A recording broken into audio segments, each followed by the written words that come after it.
talk about running the playoffs good. If you want to, that's going to be up to you because you got this, you got what you need, you got the skills to do it.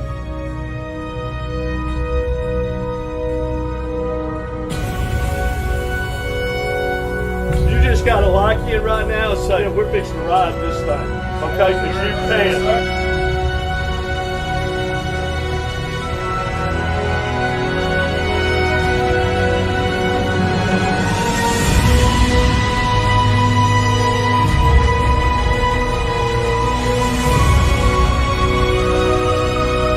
It just comes down to being men about it.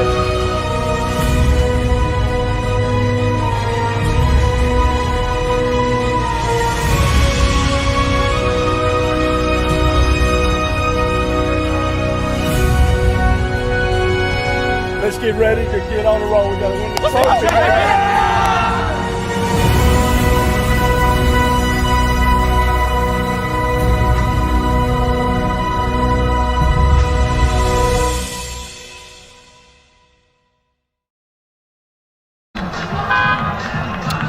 Good evening and welcome to LCP TV, where tonight the Loyola Flyers welcome the Vandebilt Catholic Terriers here to Mesmer Stadium for a Division II playoff game. Hi, my name is David Winkler. I'm joined tonight by my usual partner in crime, John Carmody, and Michael Mitchell here tonight to give us all the action from the sideline. So I know Michael's excited about that. Big game to be down here on the sideline for the first time. Couldn't have picked you ready? Oh yeah. Well, Vandebilt Catholic comes in here on a 6-game winning streak. They were 5-0 in their district, and they come off a convincing win over St. Louis Catholic in their first-round playoff game. Tonight, they're going to run into a Flyer team that's really 8-2. They are technically 8-3, but one of those is a forfeit COVID loss. And more importantly, the Flyers have not lost a game here at Mesmer Stadium all year. So tonight, it's getting real, guys. I mean, this is the second round of the playoffs. Everybody's pretty good at this point. Vandebilt Catholic comes in here with a team that's won a lot of games. The Flyers have won a lot of games. What's going to give tonight here on the field at Mesmer Stadium? You know, you brought up a good point, David, that they have the quality of the losses of these two teams are impressive too. And so if you look back, they've lost to Newman with Arch Manning. Our losses, Sterlington, number one 3A team. They've played some good competition, and you just said it well. The records are identical. You look at the teams; they look identical. You watch them on film; they run the same offenses, and so it is really an evenly matched game, as you said. This is where we are in the playoffs, and so when you have evenly matched teams, you look for all the little things, the turnovers, the missed blocks, all the little aspects of the game that can really change the game. So, Michael, you know, you were a player here.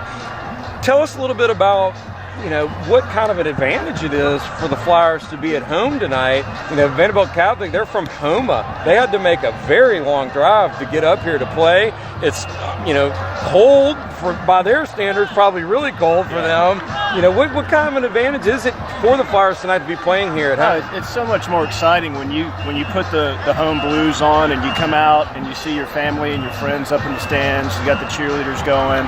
You know, you got your classmates and all your friends.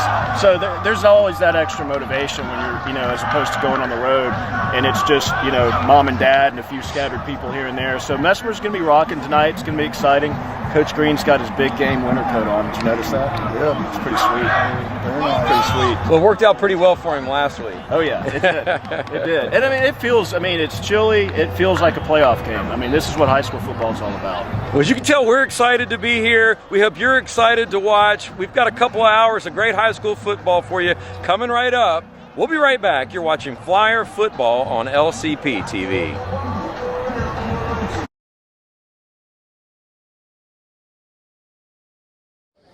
Some think the best place for cancer treatment is a long way away. We believe in the healing power of home at Christus Cancer Treatment Center. Thank you all for coming. But this party isn't for me, it's for Tom, for all the rides to chemo. And to Joanne for the casseroles. And Sarah for making this hair kind of work. Thank you. Treat your cancer where your life is. How does your bank define local? At Home Federal, it means being here in Shreveport and Bossier since the doors opened in 1924. It means surviving and thriving alongside our customers through the good times and the bad. Since our beginning, Home Federal has been a part of Shreveport Bossier. Our roots are here. Our headquarters are here. Decisions are made here. That's how we define local. Home Federal Bank, a better way.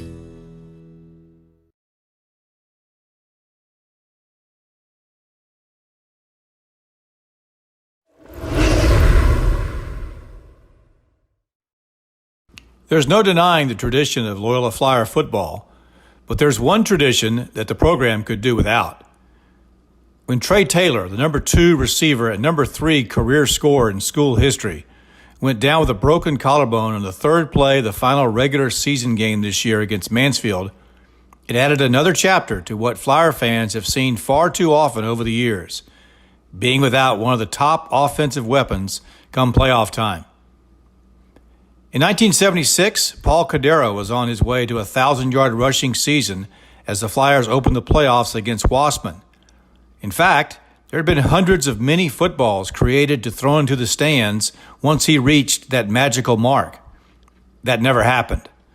On the opening drive of the game against Wassman, Cordero was tackled near the goal line and broke his collarbone. The Flyers barely survived that game, winning 3-0, and had to use a pair of backs to take his place, but did go on to win the state championship. 2 years later, running back Scott Pendleton, who had rushed for 1,200 yards, was held out of the state semifinal game after suffering a concussion the week before. The Flyers lost 20-0. Quarterback Brian McJimsey, a 1,000-yard passer during the 1999 season, re-injured his neck in the first playoff game and missed the rest of the playoffs as the Flyers advanced to the second round.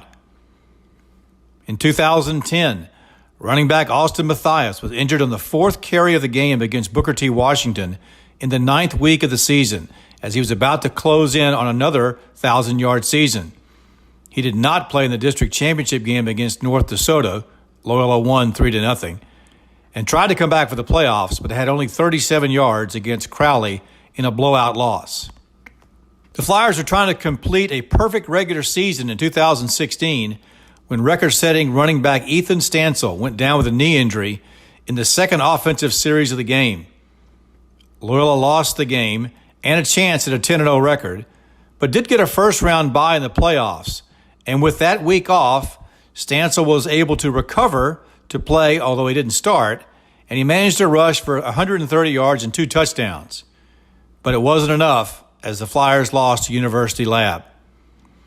This list doesn't include 1964, when Tony Papa, who had rushed for 1,058 yards in only 6 games and accounted for more than half of the team's scoring, injured his knee in the 4th play in Week 7.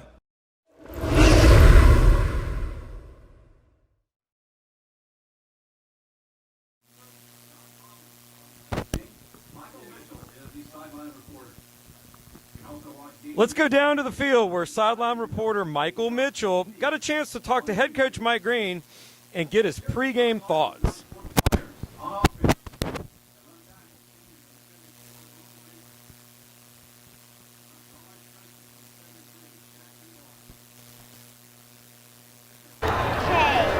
Hello everyone, I'm Michael Mitchell, live at Mesmer Stadium, joined by Loyola head football coach Mike Green. Coach, thanks for joining us. Wanted to ask you a few questions before we get started. So the defense, let's start with the defense. They've been giving up fewer points during the last month and a half, which is, what you want to see going into the playoffs. You've got 6 guys going both ways. So my question is it cooler weather? Is it guys figuring it out? Tell me what gives with the defense picking it up here in the last month and a half? Well, I think they figured it out, and they've gotten a lot meaner. I mean, I feel like we're pursuing, we're running to the ball, we're wanting to tackle, so it's a lot of meanness. I mean, and they have figured it out. I don't realize we lost 8 off of last year's defense, so this was a whole nother. We knew the first part of the season was to try to get us ready for this point right here, and I feel good where we are right now. Good deal. Now the offense, I already know the answer to this question. The short answer is, how do you replace Trey Taylor? You don't. I mean, you don't replace Trey. But what are some things that y'all are looking to do different? Kind of what needs to happen offensively for you guys to advance to the next round? Well, and this offense is designed to move the ball and get first downs. Trey just made it where we'd have to run 3 plays and do it. And if you've seen the last 2 weeks, we've moved the ball. It might take 8 plays to score now instead of 2 or 3. But the offense isn't designed to score that quick. Trey was just an unusual player that made it happen. So we're going to control the ball and keep moving it like it's designed to do. And last question, you've been part of a very successful team here in the mid '90s. Your run to the state finals. It's been a while, but I remember it. And I know you believe in your ability to get this program there. My question is, do the kids believe that they can get there? Yeah, and you know what? That's one of the things that surprises me is the kids having some confidence. I think they thought getting to the playoffs, you play a round or 2, and then, somewhere down the line there's somebody good, so we start thinking about our next sport. We're in this thing to keep playing, and we don't care who it is. And I think, I really do. I think the kids have confidence now. I believe that, and I feel good with them. You would never think that the guys, as many games as they've won in the past, that they would need confidence, but they do, and I think they have it now.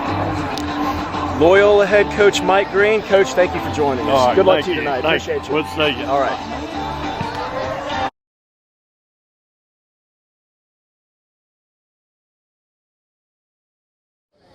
Some think the best place for cancer treatment is a long way away.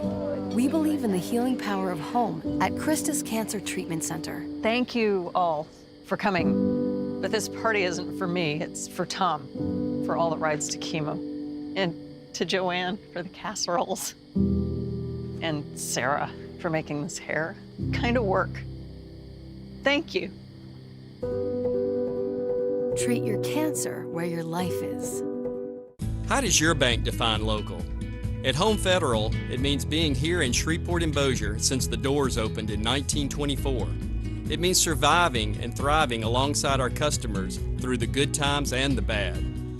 Since our beginning, Home Federal has been a part of Shreveport Bossier. Our roots are here. Our headquarters are here. Decisions are made here. That's how we define local. Home Federal Bank, a better way.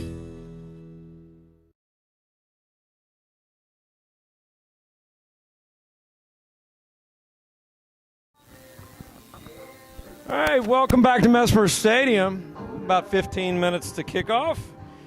John and I have made our way up here to the long cold walk to the booth, John. It's going to be a cold one tonight, coldest game of the year. And I don't know how much of a factor it's going to play or not, but it's certainly got to be a little different for these guys from deep South Louisiana. You know, it is interesting. We've been lucky to get to this point in the season, to get to the week before November, and the week before Thanksgiving into November, and really every game has been pleasant weather. This is the first real, if you want to call it, weather challenge, other than some windy games that we've had.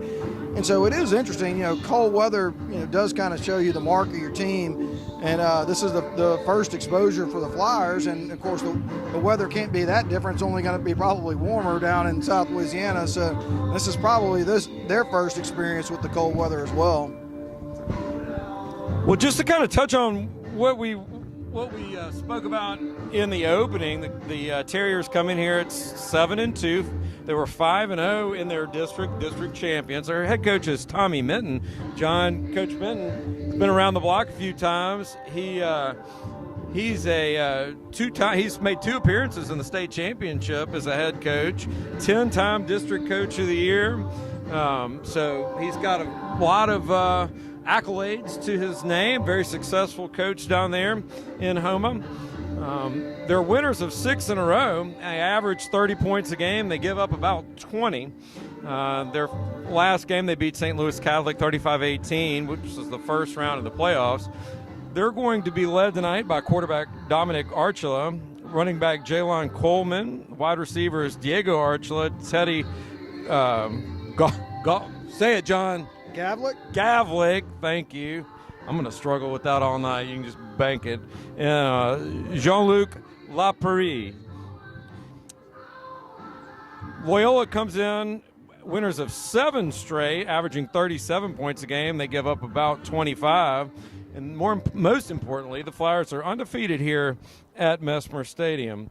Their last game was a 41-0 win over Haynes Academy in a game that the Flyers controlled so thoroughly that they played it under a running clock in the second half.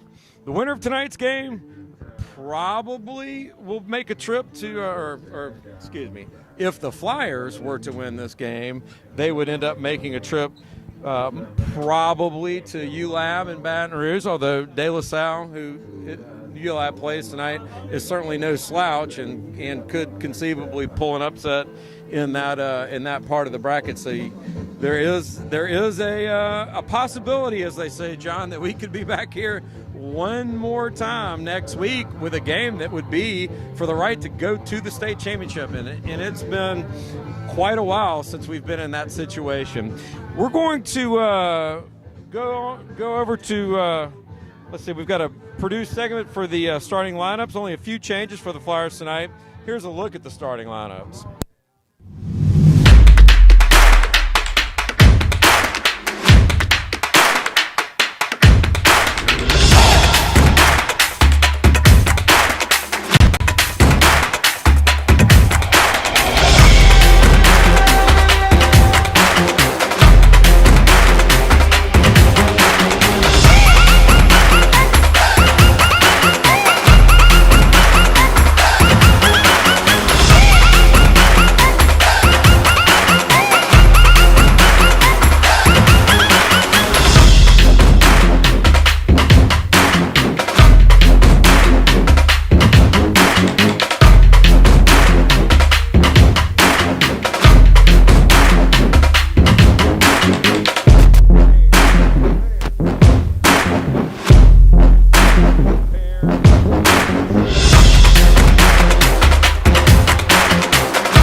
All right, welcome back.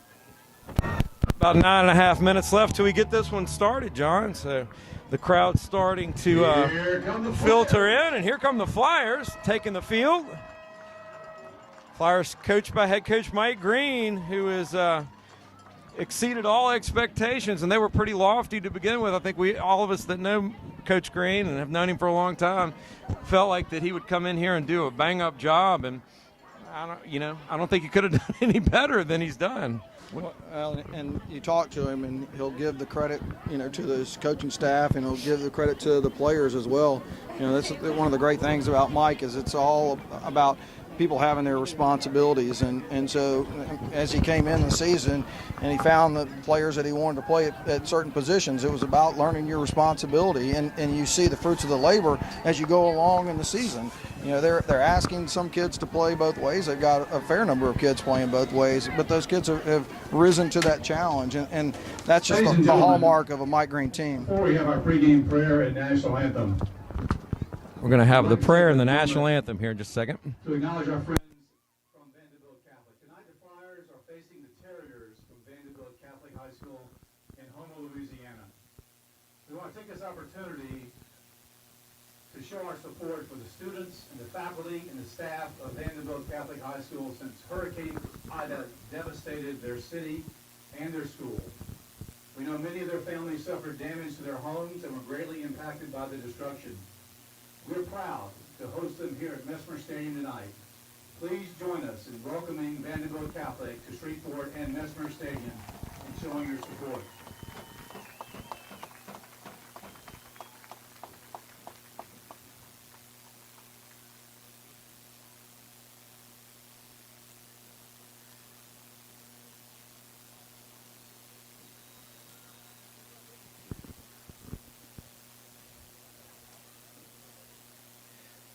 You love seeing this kind of sportsmanship, John. Not something that we typically see.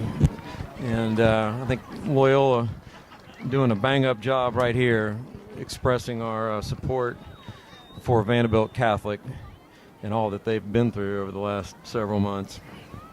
That's the way sports should be right there.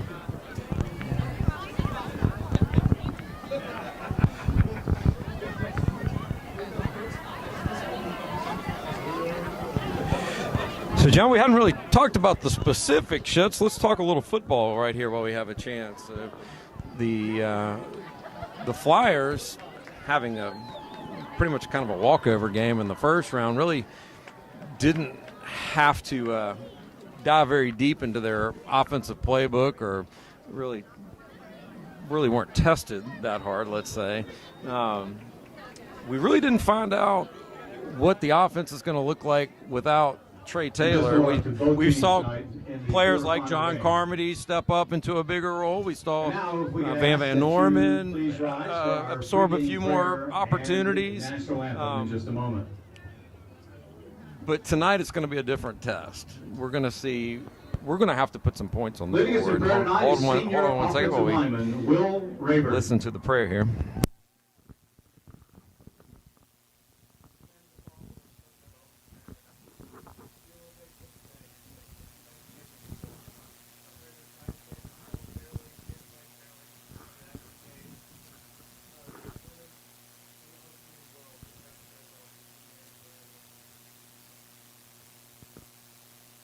And now our national anthem. Here is Martha Vancherry.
Cherry with our national anthem.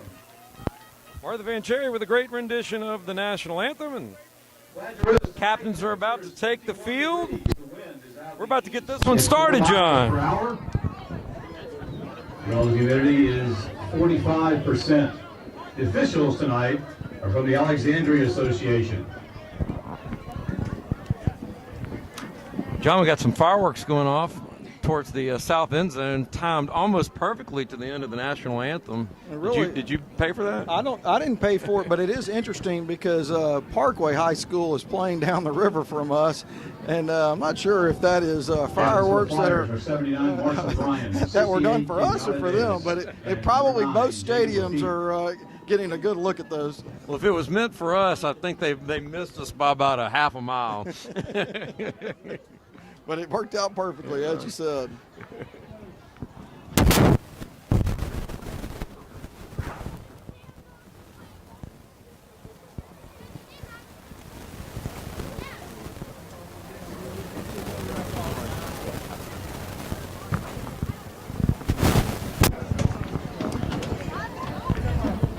So tonight, Jacob Lafitte, Kenyatta Davis, and Marshall Bryant are representing the Flyers as the captains, seniors all. The Flyers have won the toss and deferred. The Terriers will receive, and they will head in the direction of the south end zone to start this one.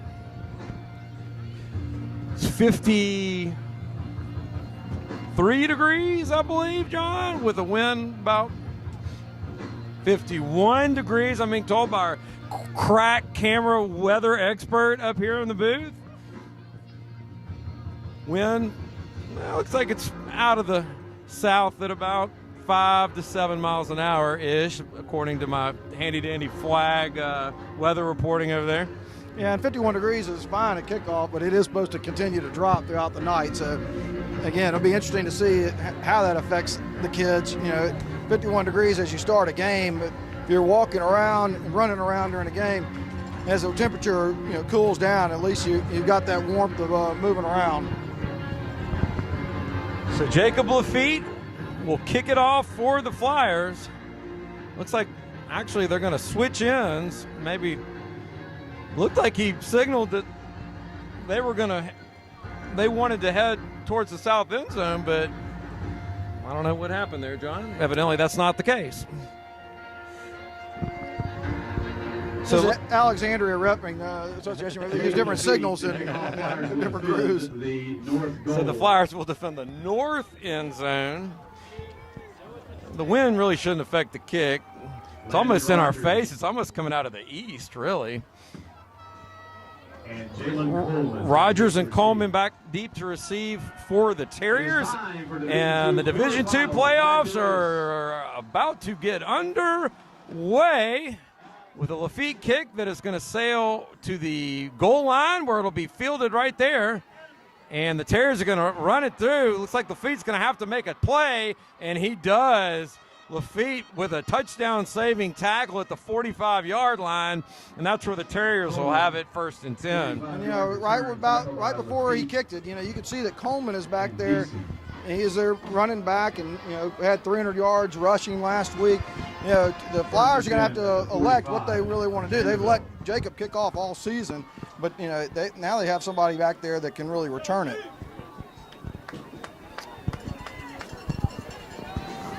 So Dominic Archilla at quarterback for the Terriers. He's going to hand off to Coleman, and Coleman is going to maybe pick up 2 yards on the first carry. We'll set up 2nd and 8. Kenyatta Davis on the tackle. Really a nice job by Kenyatta playing in that nose position, fighting off the block and making that initial tackle. And 2, 2nd and 8.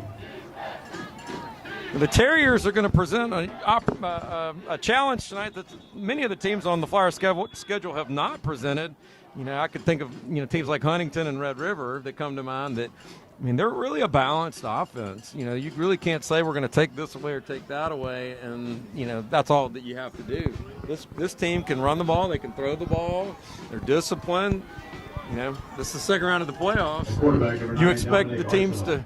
to be pretty good by the time you get to this point. Archilla's going to look to throw. That pass is complete.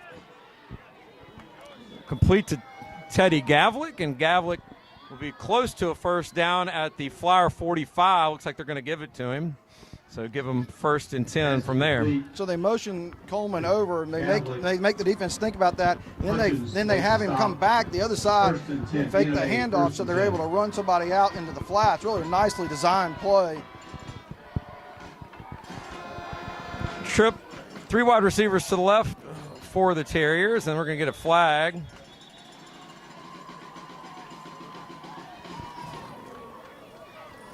And that's going to go against Vandebilt Catholic. 5 yards. That'll be 5 yards against the Terriers. And that'll make it 1st and 15.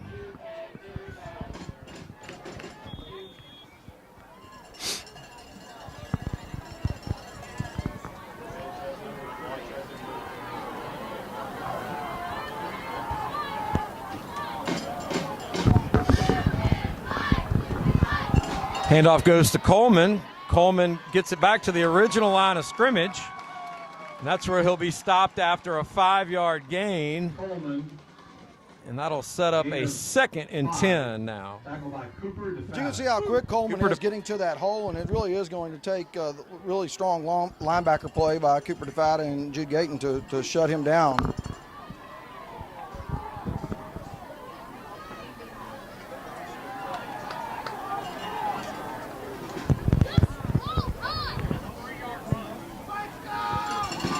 Archilla takes his time, gets the signal from the line of scrimmage. And that handoff's going to go to Coleman. Coleman with a little bit of room around the right. Coleman's going to break a tackle and finally be forced out of bounds at the Flyer 36-yard line. That's going to be a gain of 9 yards. And make it 3rd and 1. Grayson Hutchins finally forced him out of bounds there, but big gain again there for the Terriers. Yeah, and you can see Coleman, I mean, he looks like he's trying to go up the middle, and so the defensive ends have to kind of stay in a little bit, but when he pops it outside, that's when you've got to contain him.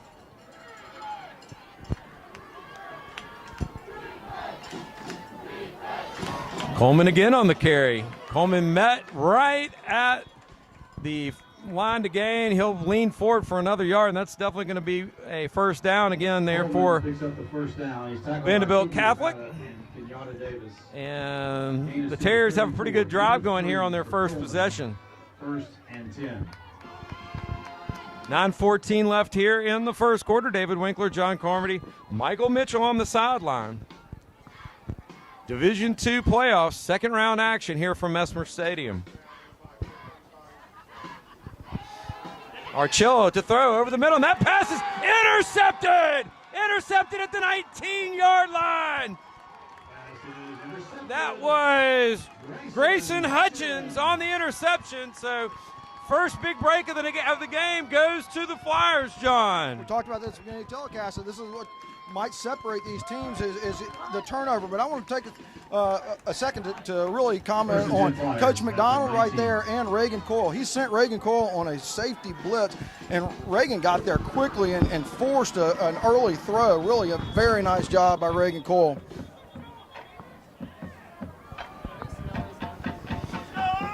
So the Flyer offense takes the field for the first time tonight. They're going to be backed up fairly deep in their own territory, going to start from their own 19-yard line. Jacob Lafitte is going to throw it. He looks downfield. They want a big play here to Van Norman, and Van Norman, he's going to draw a penalty. Lafitte put a ball right on Van Norman's hand. That was a beautiful throw, John.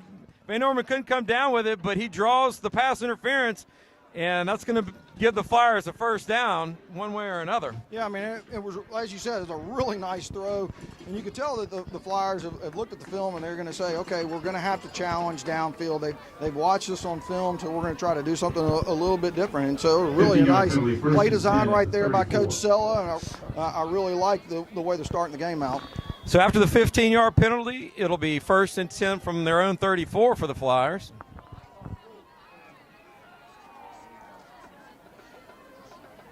Again, Lafitte's going to keep this one. He'll spin his way up to the 37-yard line. That's going to be a 3-yard gain, make it 2nd and 7. A nice, tough running inside for Jacob. 2nd and 7. He had to turn that up a little quicker than he necessarily wanted to, and he was able to spin and get those extra yards.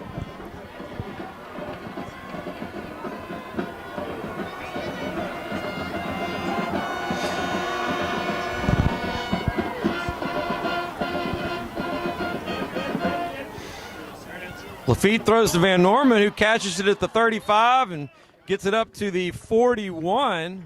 That'll be a gain of 4 yards. Excuse me, that was Cooper DeFatta. I'm sorry. No, that was Van Norman. Sorry. It was, but what they did was they motioned Cooper out the Yeah, backfield, right. and Cooper came out to get that block, and so really would have been nice if Van was able to turn inside of Cooper's block and maybe able to get those couple extra yards. So 3rd and 3, Flyers need the 44 for a first.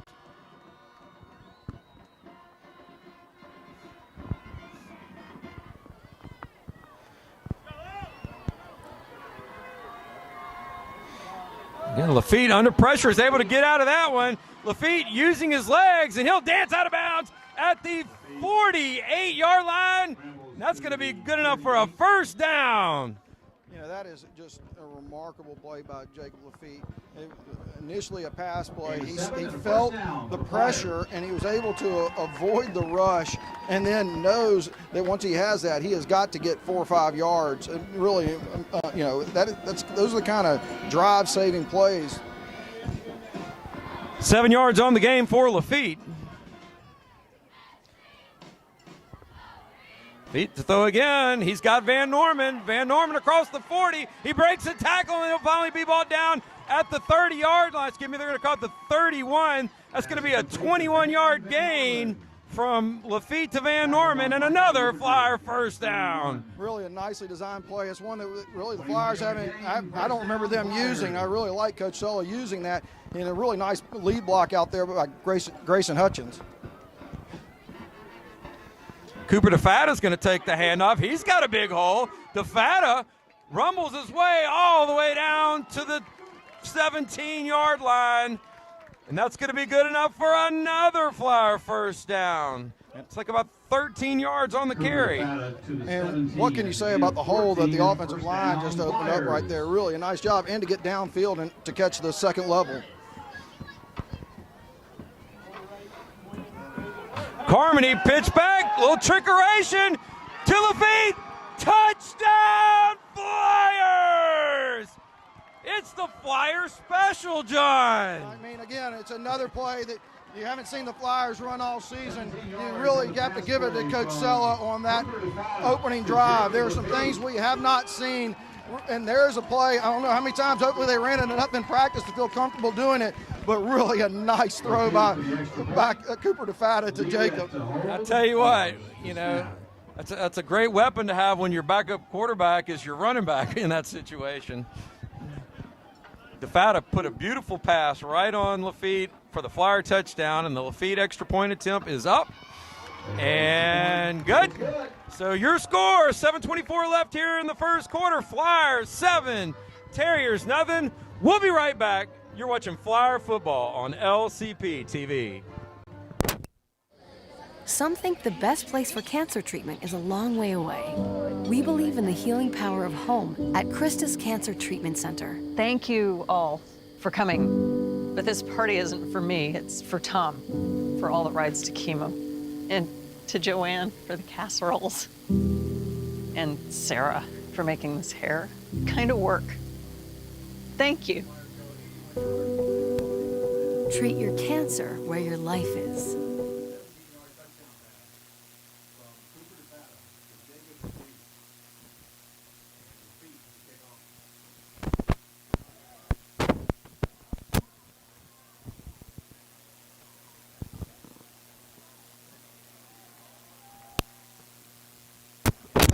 81 yards on 6 plays was the Flyer drive. Flyers strike first halfway through the first quarter. Lafitte set to kick off. And we'll see after that first kickoff return if Coach Green's going to continue to try to kick deep, or he's got something else up his sleeve. This time, yeah, he does kick it short. The Terriers will just fall on it there at the 40-yard line, and that's where they'll have it 1st and 10. And, we haven't really seen Jacob do that all season. It was nice to see that he was able to accomplish it. I don't know how much they practice that. But, again, it shows you the level of respect that they have for Coleman. They don't want him to have a game-breaking play. So, nice job by Coach Green to put it in his defense's hands.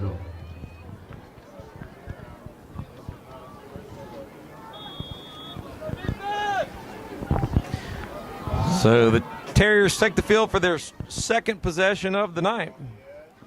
Handoff's going to go to Coleman. Coleman pick up about 3 yards before he's brought down by the Flyer defense there at the 43-yard line. Actually, it's going to be a 2-yard game. DeFata on the stop. Make it 2nd and 8. Really a nice job by Andrew DeFata and Kenyatta Davis to close down that hole.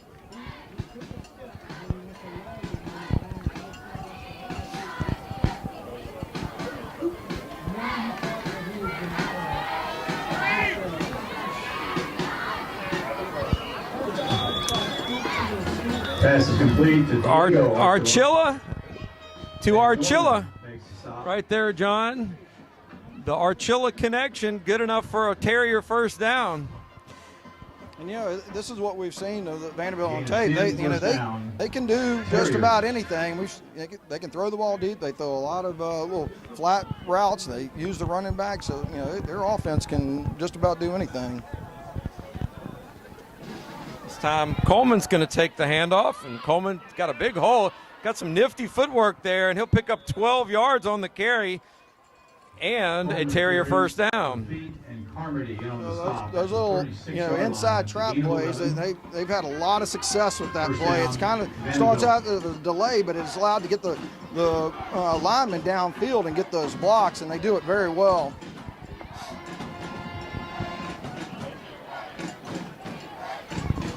Flyers almost jumped right there, but able to get back in time.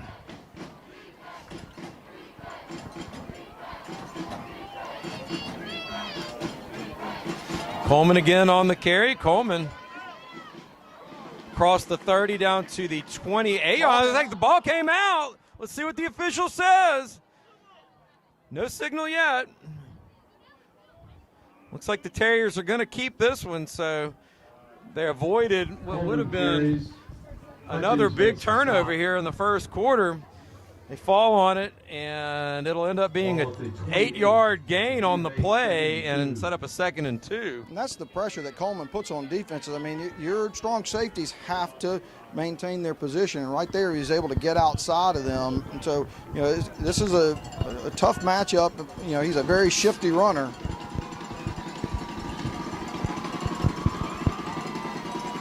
Coleman again on the carry. Coleman down to the 20-yard line. That's going to be a gain of 9 and another Terrier 1st down. Again, that's the challenge that he presents. He can choose which hole he wants to go through. He's shifty enough, and he's got the speed once he decides to get to the 2nd level. 4 minutes, 58 seconds left here in the 1st quarter. Flyers lead it, but Terriers threatening here. Coleman is going to take the handoff, patiently running, but he's going to be met by a wall of Flyer defenders that time. He'll pick up about 3 yards on the carry before Andrew DeFata brings him down and make it 2nd and 7.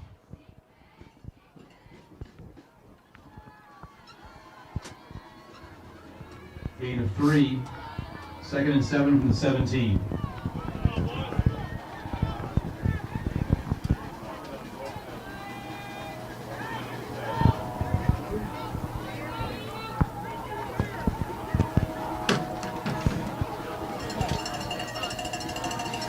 Coleman, he'll carry it, but he will be brought down after about a gain of 1, maybe 2 yards. That was Andrew DeFata on the stop again for the Flyers. So DeFata busy early on here in the first quarter, John. That's exactly right. I mean, that is a spectacular play by Andrew to be able to get off of that block as he's trying to cut outside of him. Andrew has to watch him. He maybe want to cut inside or outside that block, and so he has to do a bang-up job of getting off that block. Coleman on the carry. He had a big hole, and he's going to get the first down. Pick up about 8 yards down to the Flyer 8-yard line, and now the Terriers will have it first and goal. Yeah, right there. I mean, again, this is the Coleman on the carry. difficulty of having 3 down linemen. And, there are some big holes if they're able to contain the defensive ends. And right there, they were able to get inside of Marshall Bryan, and there was a big hole.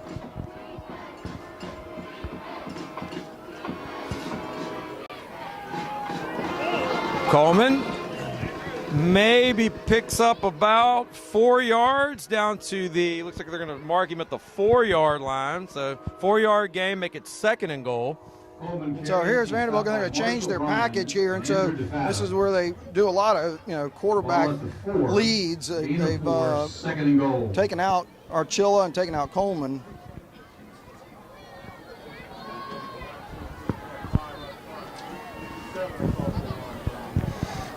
So Teddy Gavlik takes the snap this time for the Terriers, and Gavlik will power his way. It looks like there might have been a fumble. Oh, they're going to say he crossed the goal line. Touchdown Terriers. The officials already signaled touchdown, so unfortunately Cooper DeFatis, although exciting carry down the field, not going to amount to anything. Nice run that time by Gavlik. He coughed it up, but just a smidgen too late if you're a Flyer fan. So after the touchdown, the Flyers now lead at 7-6 with the extra point pending for the Terriers.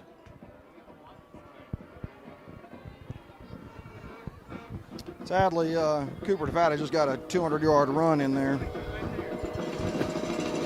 Dakota Purvis, extra point.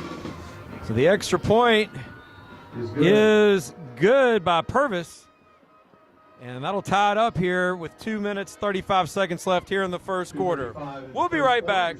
You're watching Flyer Football on LCP TV. How does your bank define local? At Home Federal, it means being here in Shreveport and Bossier since the doors opened in 1924. It means surviving and thriving alongside our customers through the good times and the bad. Since our beginning, Home Federal has been a part of Shreveport Bossier. Our roots are here. Our headquarters are here. Decisions are made here. That's how we define local. Home Federal Bank, a better way. All right, welcome back. 2:35 left here in the first quarter. Terriers just tied it back up, 7-7. Purvis to kick off. Purvis to kick off. Lafitte deep to receive, along with that John Carmody back there, and Van Norman's going to receive it as one of the up men, and he'll return it back to the 31. And that's where the Flyers will have it for their second possession of the night. First and 10 Flyers. I like that the Flyers have snuck Van Norman up in that position where they're liking to kick. That's what had me confused. I saw John. I was like, well, wait a minute. John's not usually the return man, but clearly there was a method to the madness, John. You can bet your bottom dollar they saw that on tape, and they wanted to put Van in that position to be able to advance the ball.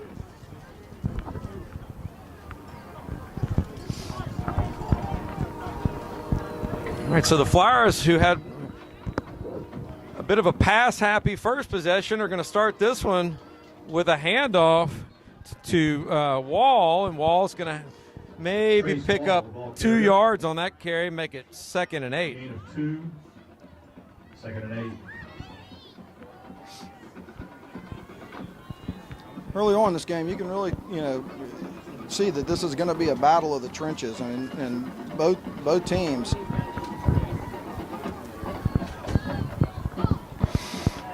Lafitte, he wants to throw it. He tucks it to run, and he's going to be brought down behind the line of scrimmage.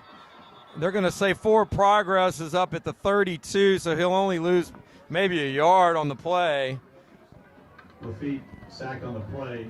And that'll make it, let's see. No, they're going to say the 29. So loss of 4, make it 3rd and 12. Looked like the first official looked like he was standing up there at the 32. Yeah, you could tell Jacob didn't like what he saw right off the bat on that play, and he was trying to get what he could out of it.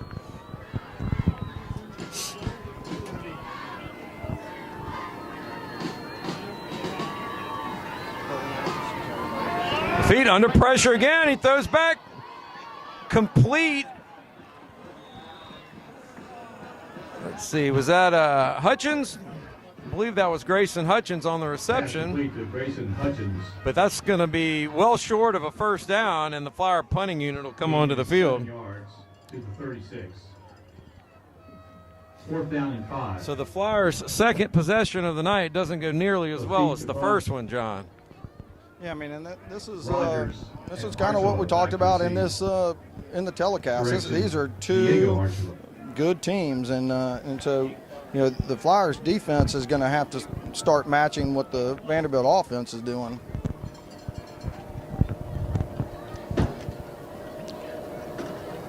So no rush on Lafitte, who gets a bomb punt off. Lafitte all the way back to 21. He touched it.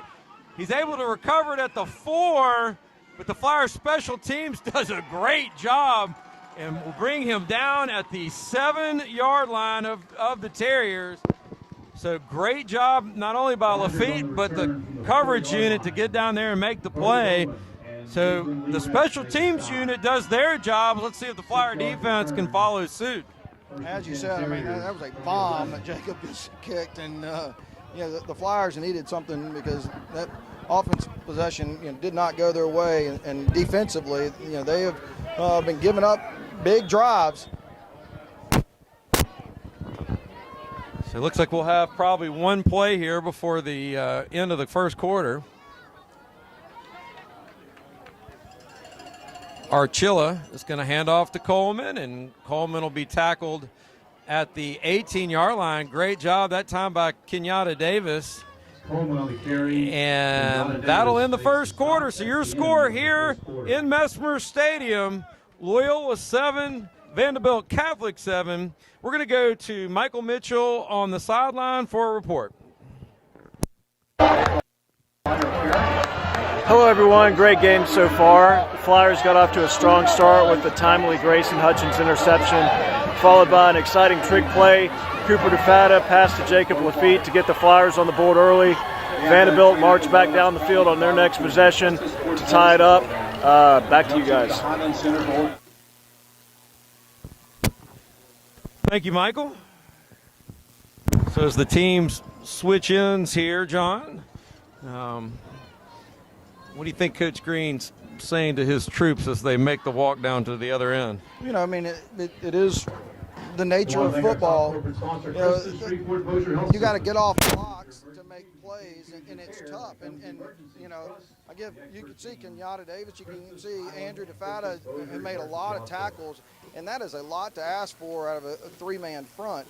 So, these holes, you've got 3 defensive linemen essentially against 5 to 6 linemen as they line their offense, and so sometimes you get double teamed and pushed back, and so there are these gaps. And so we talked about it. You have with a very shifty running back. Not only do you have your normal gap responsibility, but you have to keep your eyes on him because he's jumping holes, and he's got the speed and the agility to do it. So 2nd and 3 to start the second quarter here. Coleman, who's been a very busy man, takes the handoff and this time only picks up maybe a yard. Van Norman makes the stop, and that'll bring up 3rd down and 2. Really a nice read by Van Norman from the backside to catch up with him and make that play essentially in the backfield. 3rd and 2, Flyers would dearly love to get a stop right here. If they could get the ball back in pretty good field position. Coleman's going to take the handoff. They got a chance, and they're going to get him behind the line of scrimmage. Loss of 2, and that'll make it 4th and 5. So great job that time by the Flyer defense. And once again, Van Norman makes a great play. Not only that, I mean, Van initially made the play to come up the field and forcing back, and then was able to get off of that block and actually make the tackle. It really, I mean, again, that is an exceptional play by Van Norman. Purvis back to punt for the Terriers, and Lafitte will stand just shy of midfield. Flyers, if they can corral this one, ought to be able to have pretty good field position. Purvis with a low line drive. Lafitte may be able to return this one to some degree.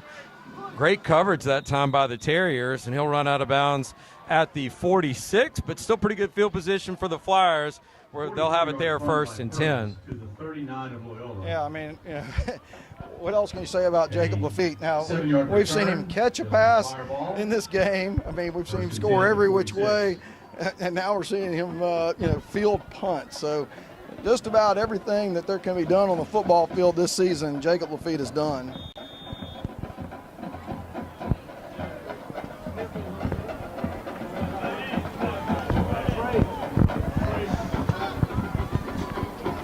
Wall on the carry. Wall not going to go anywhere. He's going to be met by a wall of Terriers that time. Trace Wall, the ball carrier. That was Gain of 1. Owen Godet there 9. first for the Terriers, along with Hayden Klingman. And you can see, I mean, Vanderbilt's got a formidable defensive line, and the Flyers have had a tough time, creating a hole for the running back so far in this game. Feet looks to throw. He's got Hutchins out in the flat, and he's not able to go anywhere with it. It's going to be a 5-6 yard loss, and that'll make it 3rd and 16. It's 3rd and 15. 15. Yeah, and 41. Jacob was under duress. He had to get that ball out pretty quick, and Vanderbilt read it beautifully. That Grayson was out there for that screen pass.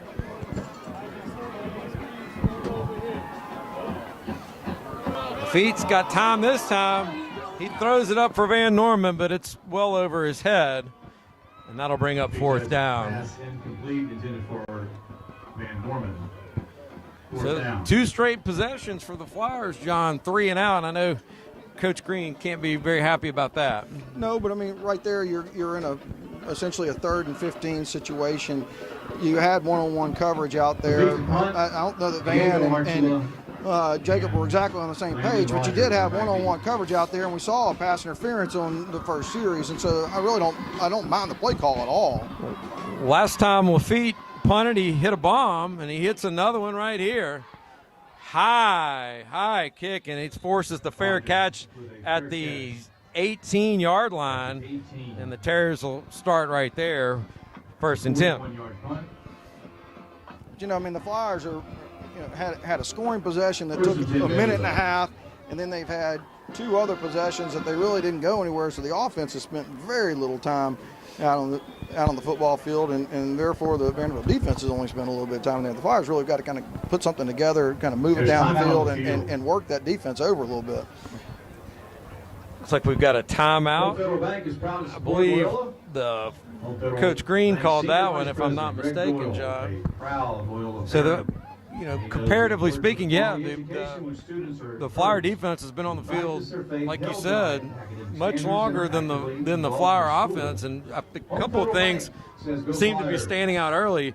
Is that the Terriers have been able to get pressure in the Flyer backfield on a consistent basis since that first possession of the game. The next 2 they certainly have, and they've been able to open up holes on offense for Coleman to run through. I mean, Coleman's a great running back, but he's had some pretty big holes to run through too. He has, and that's what I say. With the 3-down lineman approach that the Flyers are doing, and the 3-down linemen have been playing, very strong. But it does, allow them to stay on the field and kind of get those 2, 3, 4 yard plays to keep the drives going. Archilla on the pass, complete to Archilla, and he'll pick up maybe a yard on the reception. So Flyer defense does a great job right there. Oh, my goodness. Looked like we had a little extra something go on over there. I saw a player go flying through the air and not really sure exactly what happened. It looked like something happened with Jacob, and then Jacob, pushed somebody. I don't know. Jacob looks really upset, like something happened at the end of that play against him, and he pushed a kid off of him. The kid went down. It looked like they're throwing the flag on Jacob. A second flag came in well after the first flag, so it's almost like somebody saw something that somebody else didn't see. We'll see if we get an offsetting here. As it is, it's a 3-yard gain. Personal foul against the Flyers. 2 fouls. That's unsportsmanlike, it looks like, against the Flyers. So foul, the call against the Flyers. Looks like conduct, the call they're going to have Flyers. 2 penalties marked off here, and this is going to be a devastating series of events for the Flyers. It's going to push the ball all the way down to the Terrier 49. Yeah, Jacob is pleading his case to Coach Green, and something bad happened at the end of that play for Jacob to be as upset as he is. It's not hard to know where Jacob is on the field, and it makes you think that somebody was looking for him.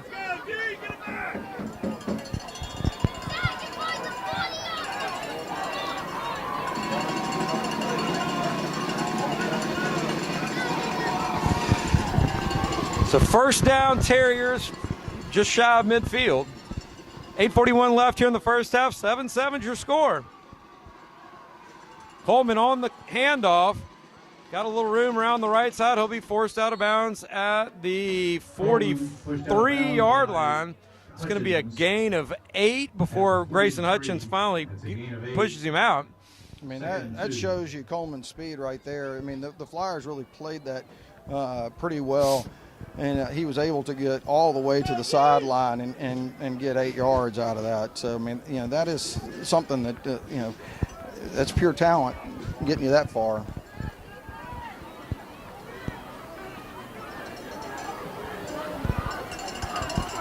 Lafitte back in the game now at his safety position. Coleman on the carry.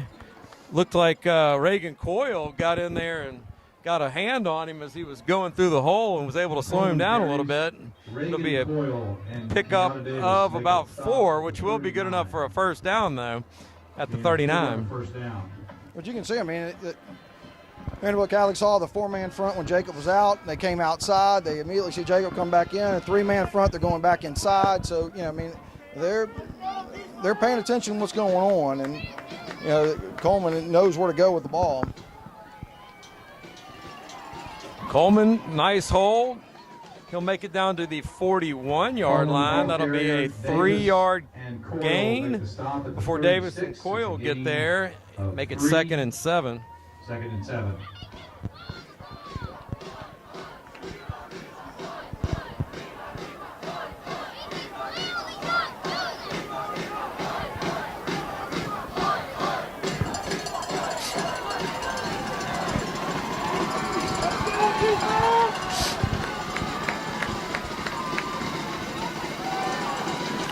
Coleman again on the handoff. Coleman nearly got through, and you're going to get a flag. They're going to call a horse collar, but that's a terrible call. He clearly had just the back of his jersey, and that official was obscured because the player was between him and the defender, John. I can see why it might look like that, but that's just an awful call. Well, not only that, but, I mean, there was about a foot of jersey that you could see in the player's hand. That's a ridiculous call.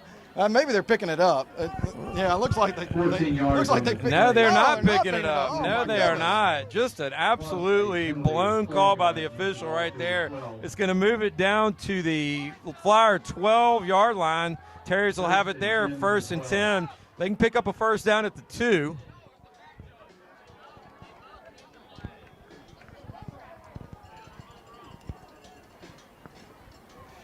Coleman on the carry. Coleman will be met at the 10-yard line. So Flyer defense does a better job that time. It'll be a 2-yard pickup by Coleman that time. DeFata got there along with DeFata. So the Gain of 2, second and 8. cousins DeFata Yeah, do their job. When they line up in that little pistol formation, they really like to run the ball right in the middle, and Andrew and Jacob really Andrew and Cooper read that well.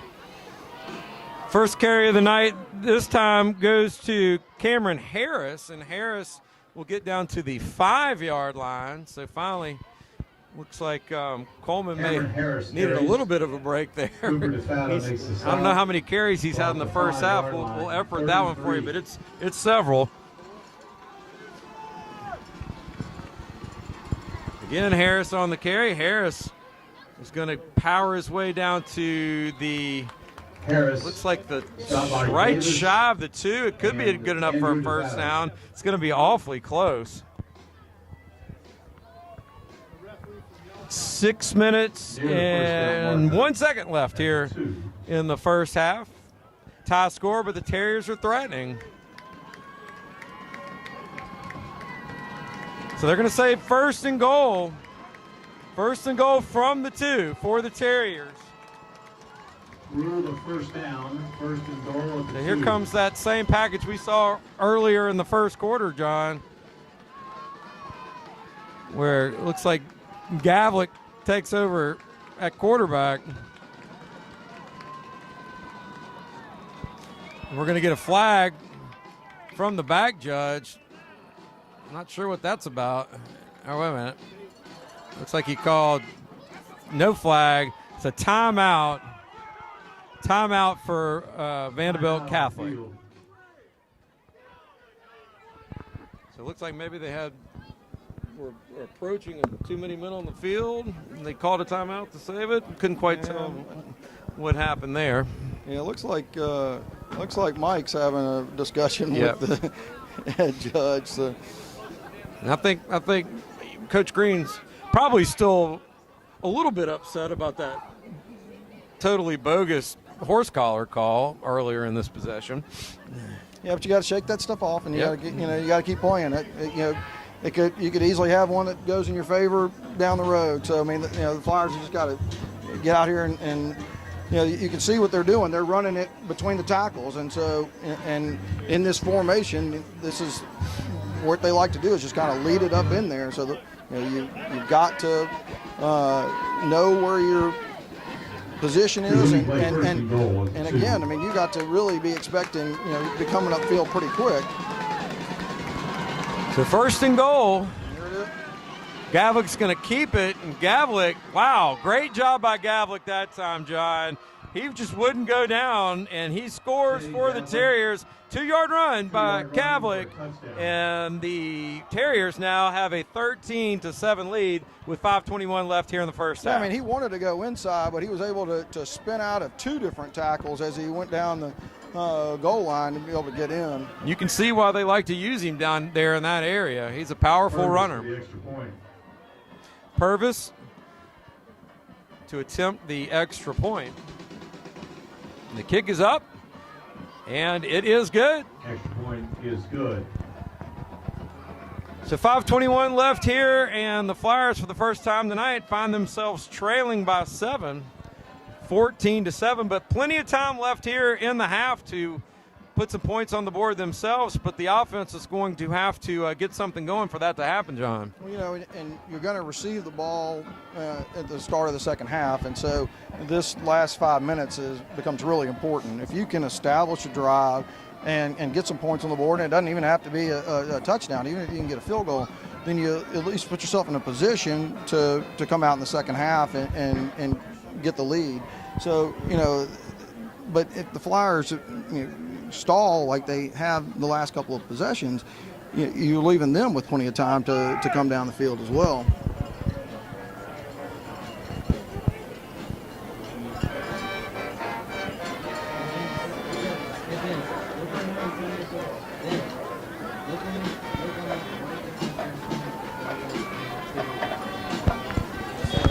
So Purvis set the kickoff for the Terriers.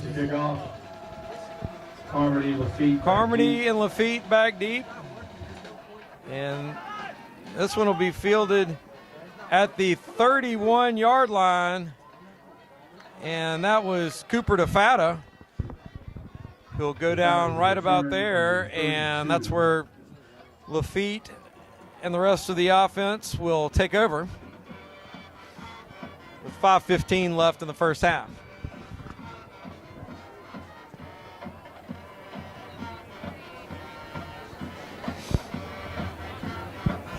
I mean, even if they don't score right here, just a few first downs would go a long way towards getting a little something going for the offense. It would, but the Vanderbilt front four really played very well. It's been hard for the Flyers to find those holes.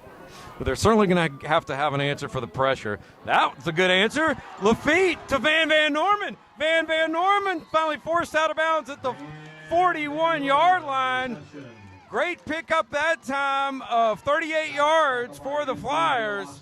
So just what the doctor ordered, Doctor. Well, one of the things I really like about that is we talked about the kind of one-on-one that Van has had out there, but they weren't looking for him to go deep. It was really just a quick little pattern and let his athleticism do the work. Really a nice play call by Coach Sullivan. Excuse me, that was 28 yards.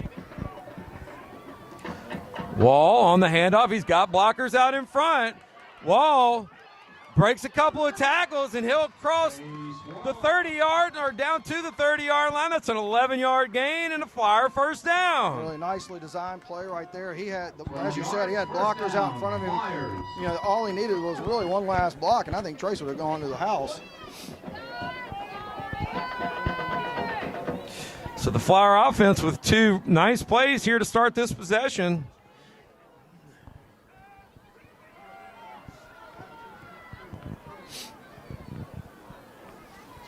Handoff again goes to Wall. Wall kind of stumbles out the gate, but he's able to plow his way down to the 23. It'll be a gain of 8.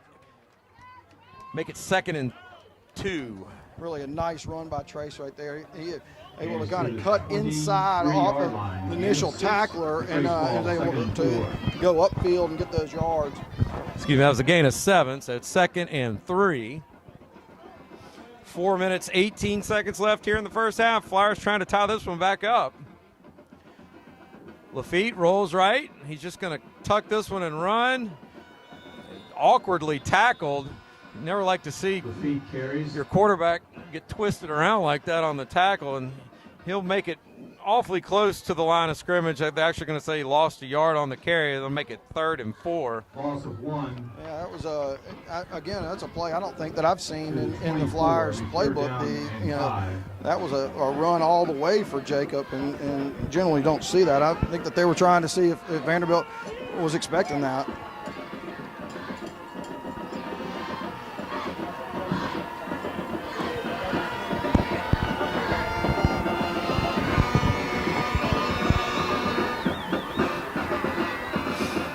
Feet. He's going to pull it back up, throw, and that pass is going to be intercepted. Intercepted and brought back to the 25-yard line by William King.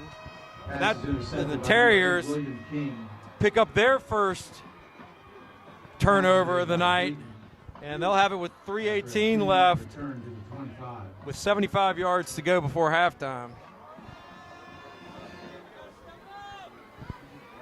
Yeah, that ball is just a little too high for Grayson, and Grayson got a finger on it, which allowed it to be tipped up to get the interception.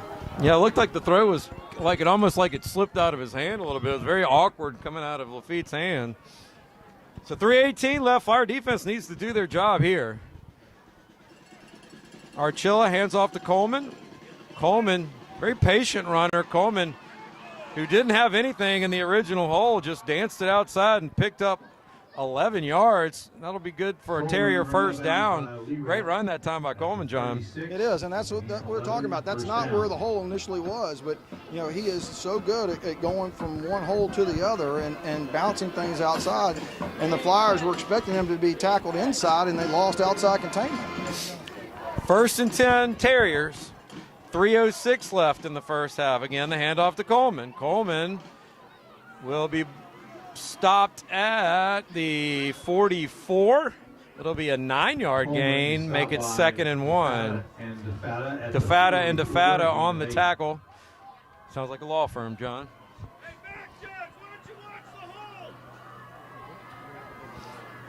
So, one of the things the Flyers are trying to come in a little tighter with those ends, trying to make those gaps a little smaller. But again, the problem is that they might be able to get outside on them.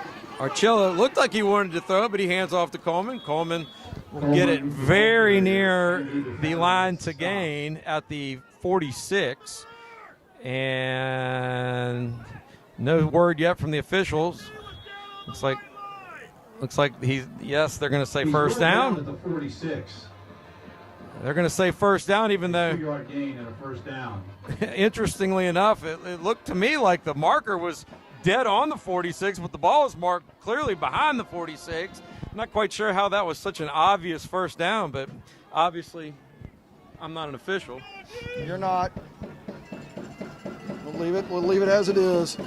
A little false start right Archilla there. throws it. Oh, my goodness. The pass is complete to Archilla, but Van Norman read that all the way and nearly had a walk-in pick six. About 6 more inches, and this game's tied up, John. Yeah, you talk about a game of inches right there, and that is a huge opportunity that we missed. But as it is, 1:36 left, and 2nd and 1 from the 45 go the Terriers. Handoff goes to Coleman. Coleman gets it to the 41-yard line. It'll be a gain of 5.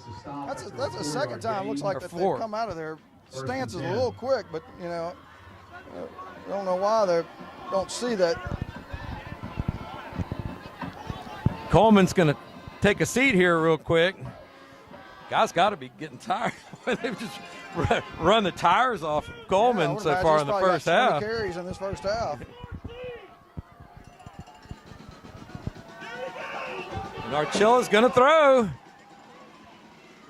Pass is incomplete. He wanted Alexander Castell.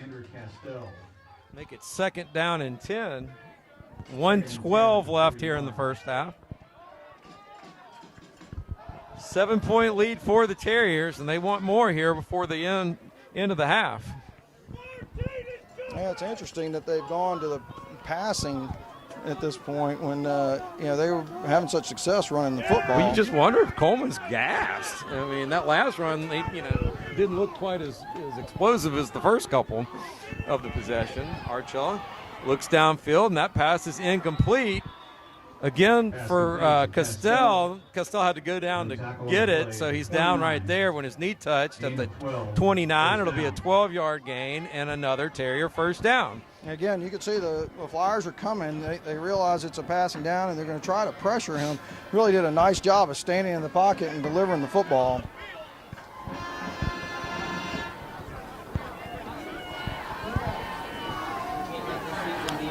Archilla's going to roll left this time, and that pass is complete left side to Andrew Bauman, and Bauman will get knocked out of bounds at the 23 of the Flyers. It's a 6-yard gain. Make it 2nd and 4 with 30 seconds left here in the half.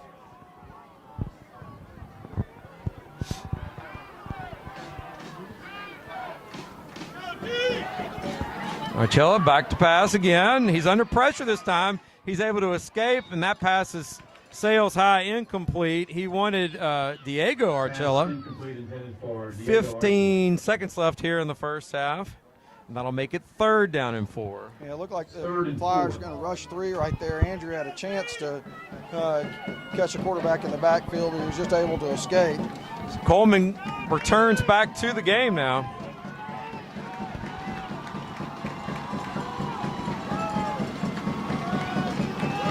Archilla looks downfield, and that pass is nearly intercepted. Great job that time by Cooper DeFatta knocking it down. And that'll bring up 4th down. Let's see if the Terriers will try to make this a 2-score game, and it looks like that's exactly what they're going to do. They're going to send the field goal unit out. Purvis, who has seemed to be a pretty serviceable kicker here in the first half, is going to attempt what would be a 40-yard field goal right here. Yeah, it was interesting. That was a very nice play by Cooper DeFatta to knock down that ball. High snap. And the kick is good. Just sneaks through the left side. 12 seconds left here in the first half. And the Terrier lead is now 10 at 17-7. Great job that time by Archilla to corral that snap and get it down for his kicker. It really was, and that ball didn't clear the crossbar by much, but it doesn't have to. Scores in Division I. Brother Martin leads Bird 28-7 in the second quarter. St. Augustine leads Catholic of Baton Rouge 21-7. Jesuit leads John Curtis 14-7, and Scotlandville leads St. Paul's 3-0. In Division II, Edie White 21, Parkview Baptist 3. University Lab 8, De La Salle 7, and St. Thomas More 35, Liberty Magnet 7. So in the game that's on the other side of the bracket from this one, De La Salle only trails U-High early 8-7. So that game looks like it's going to be a barn burner, John. Purvis to kick off. And it looks like Lafitte's going to get a chance at this one. He'll field it at the 22. And he'll get knocked out of bounds at the 33. Lafitte on the return. Nah, they're going to say the 34. 3 seconds left here in the first half. See if the Flyers have something up their sleeve, or they're just going to be content to take this one to the locker room. As you said earlier, John, the Flyers will get it to open the second half. Yeah, I mean, this game has been exactly what we expected. Turnovers have played a big part in drive-killing turnovers for both teams. It balances itself back out. The story of this first half has been really the running of Coleman, and we knew that was going to be a big story in this game. And so the Flyers have to put together drives themselves. We talked about that in the second quarter, and it's going to be really important that they come out there and play with the enthusiasm and the will to open those holes and create the opportunities for Trace Wall, for Jacob DeFata, for Cooper DeFata, for Jacob Lafitte, and John Ebarb. So I would expect that Mike Green is going to challenge the offensive line to really insert their will into this game. All right, we got a quick sideline report from Michael Mitchell. Take it away, Michael. Well, it's a cold night here at Mesmer Stadium, but the fans are getting their money's worth in an exciting back-and-forth game between Vandebilt and Loyola. A whole lot of punting, a whole lot of penalties, a whole lot of chirping. Flyers need to get the momentum back, and hope they can turn it around and start scoring some points. Back to you guys. All right, thank you, Michael. Your halftime score here at Mesmer Stadium: Vandebilt Catholic 17, Loyola 7. We'll be right back. You're watching Flyer Football on LCP TV. Some think the best place for cancer treatment is a long way away. We believe in the healing power of home at Christus Cancer Treatment Center. Thank you all for coming. But this party isn't for me, it's for Tom, for all the rides to chemo. And to Joanne for the casseroles. And Sarah for making this hair kind of work. Thank you. Treat your cancer where your life is. How does your bank define local? At Home Federal, it means being here in Shreveport and Bossier since the doors opened in 1924. It means surviving and thriving alongside our customers through the good times and the bad. Since our beginning, Home Federal has been a part of Shreveport Bossier. Our roots are here. Our headquarters are here. Decisions are made here. That's how we define local. Home Federal Bank, a better way.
It was the biggest race of the year.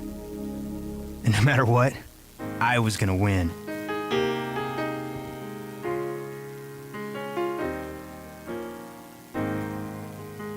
Sometimes things happen you just can't explain. Oh, I believe there are angels among us. And some things are more important than winning. Sent down to us from somewhere up above. They come to you and me. I don't remember who won the race that day. Hours to show us how to live. But I'll never forget how I felt. Teach us how to give, to guide us. Including others. Pass it on. A message from the Foundation for a Better Life.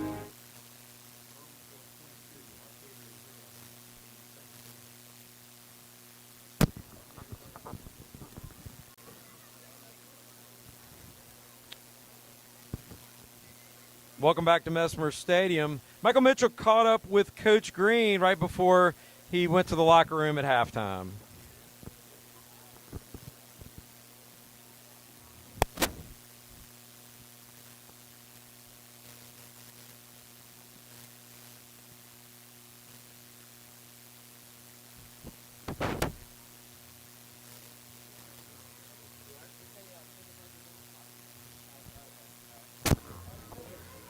Well, we're having a little bit of a technical difficulty with the sideline interview. We'll try to get that going for you here in a minute. But for now, the boys and girls soccer seasons have begun.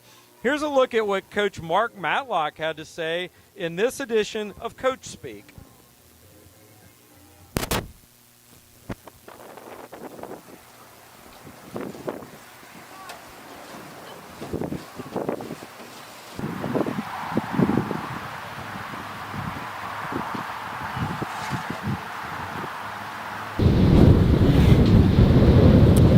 Far away.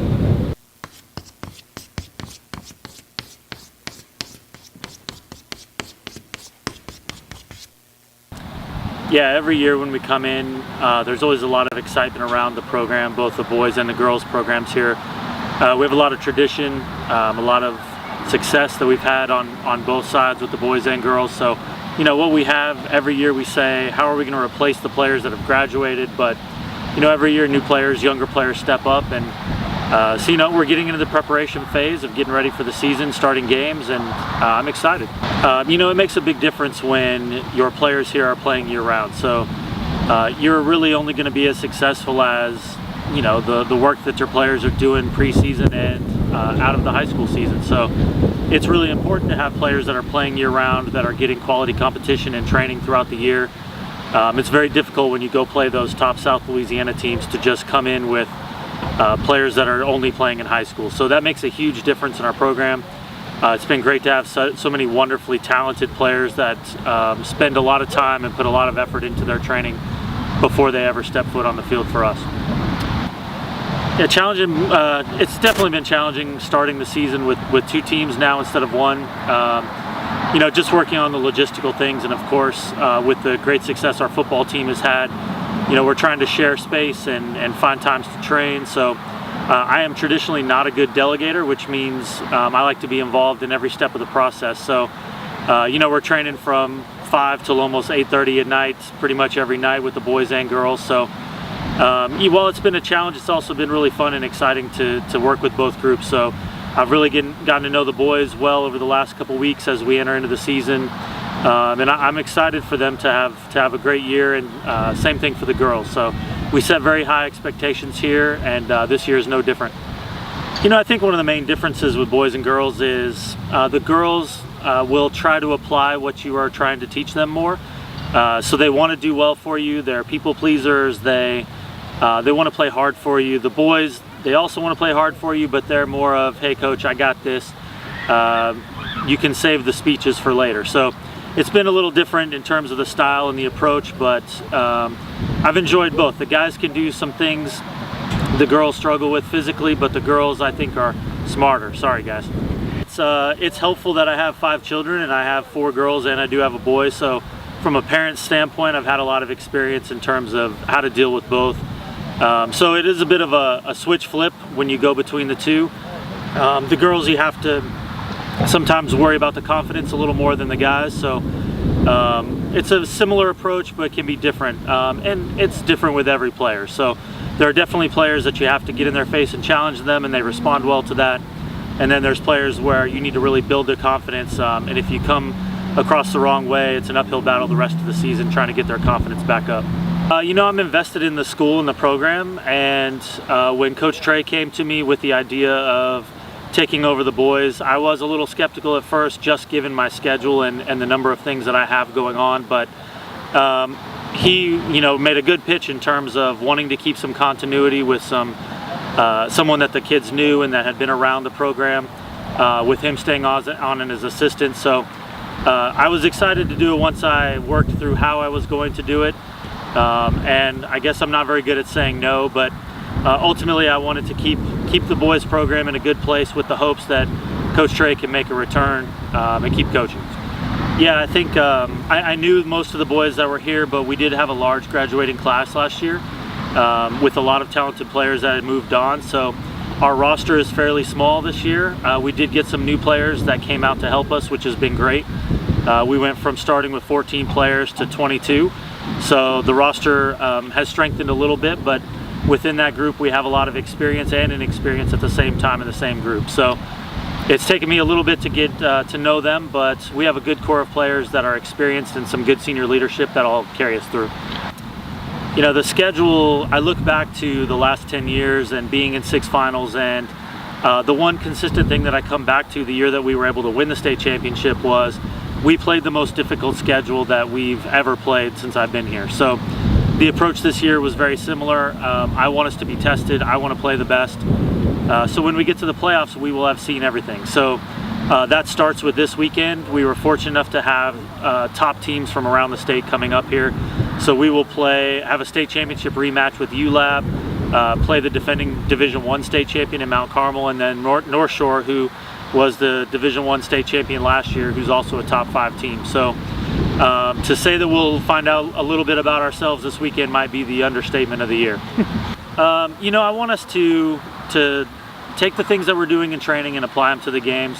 I start with the end in mind, so what I'm hoping is that as we continue through this weekend and then through the season, that we're in a place where if we do see a ULAB or we see a St. Michael's, we will have seen teams that are at that level or above. So I want to know our strengths, our weaknesses. I want to see the girls step up and compete with these top teams and gain confidence in that.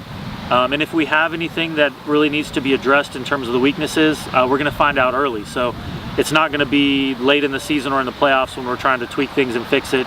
We want to reach our peak when it comes playoff time. With the girls, if you look at our graduation, so we graduated our goalkeeper and then our entire starting midfield 3, which is, you know, kind of what drives your team. So for the girls, the progression is going to be coming in with 3 midfielders that are going to be in charge of dictating how we play and be the engine of our team, where they haven't played together very much. So I think that will be the biggest progression that we'll need to see, is them starting to gel with the front 3 and being able to defend. Where the boys, it's going to be about quality versus quantity. So, you know, because we don't have a deep roster, we're going to rely on our veteran leaders and the ones that have been here and that have seen high-level games and in the playoffs. And so it's about staying healthy. It's about developing in some fitness to be able to play full 80-minute games. And then to develop some role players that can come in and help us by the end of the season. I always say that tryouts can be 10 minutes, and I have a pretty good idea of where we are. The season's kind of the same way. So coming into the season, you get through 2 or 3 training sessions and you've got a pretty good idea of where we're going to stack up. Of course, there's occasionally an opponent that surprises you now and then, but I think that both programs, the boys and girls, are poised to go very deep in the playoffs if we can stay healthy and play some good competition and, you know, be in a good place at the end when it comes to seeding and matchups. We have a lot more depth than we do on the boys side, so I have some more like-for-like swaps, I would call it. The boys side then kind of comes into, I make a sub and then that might mean 2 or 3 other players have to move into other positions. So there's a little bit more flexibility, I would say, on the boys side, or adaptability that's needed. So I'm definitely not a substituter by the watch. So you know, it's based on what I see in the game, reading a situation, and based on the game situation. So whether we're up a goal, down a goal, time that's left, how the flow of the game's going, just being able to try to have some impact on the game based on where we stand and trying to get a result. I'm already transitioning closer to I'm glad I did that. So I'm on my way from why to I'm glad I did. I definitely think that the relationships that I've developed already with the boys and naturally I've had with the girls is already starting to show through. So I'm definitely invested in both programs. I want them to do well, both on and off the field. So I have no doubt that I'll be very happy that I did it and I put the time in, and I think both teams will be as well.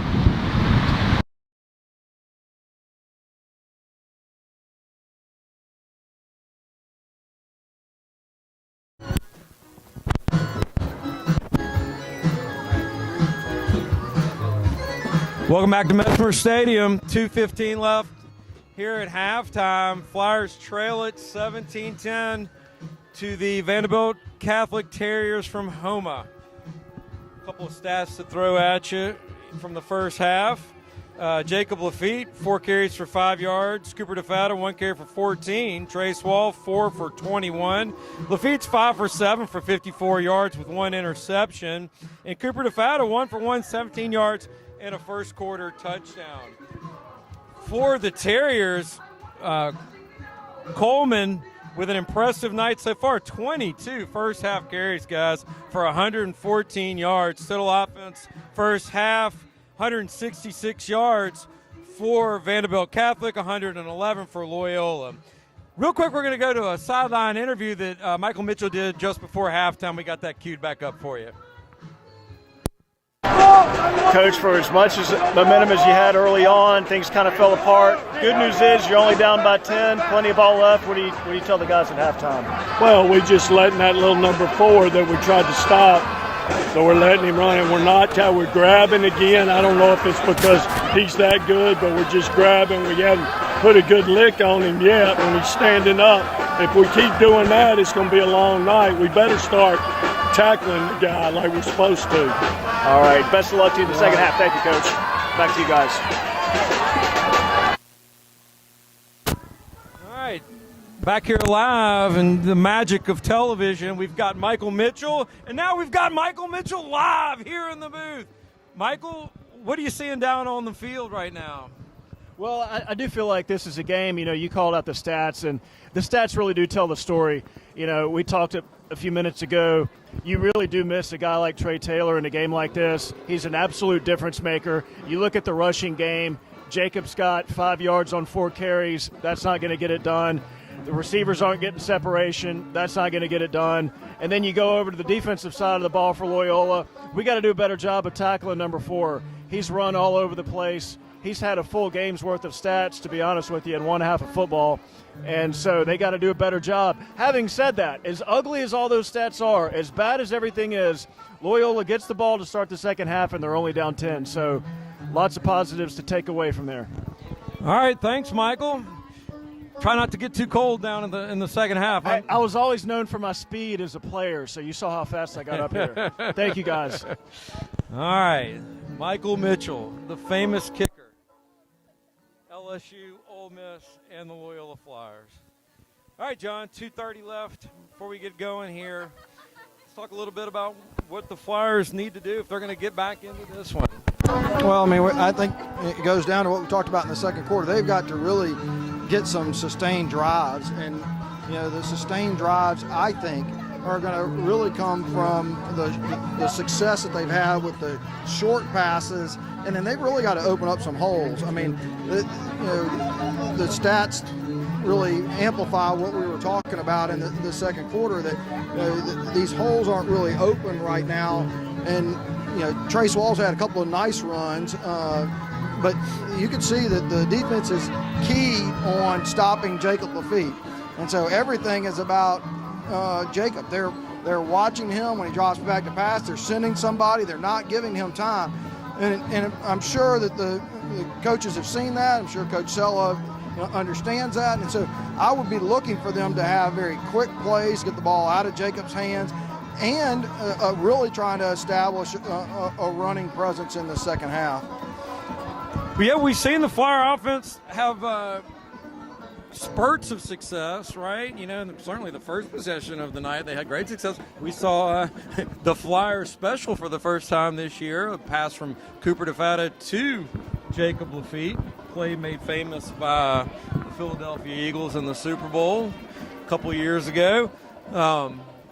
Tell you what, I think that might also be something to think about. Maybe you're going to see the Flyers kind of empty the playbook a little bit here. Maybe do some things we haven't seen them do all year. We obviously saw them do it on that occasion early in the first quarter. You know, there's nothing to hold back for the remainder of this one, I wouldn't think.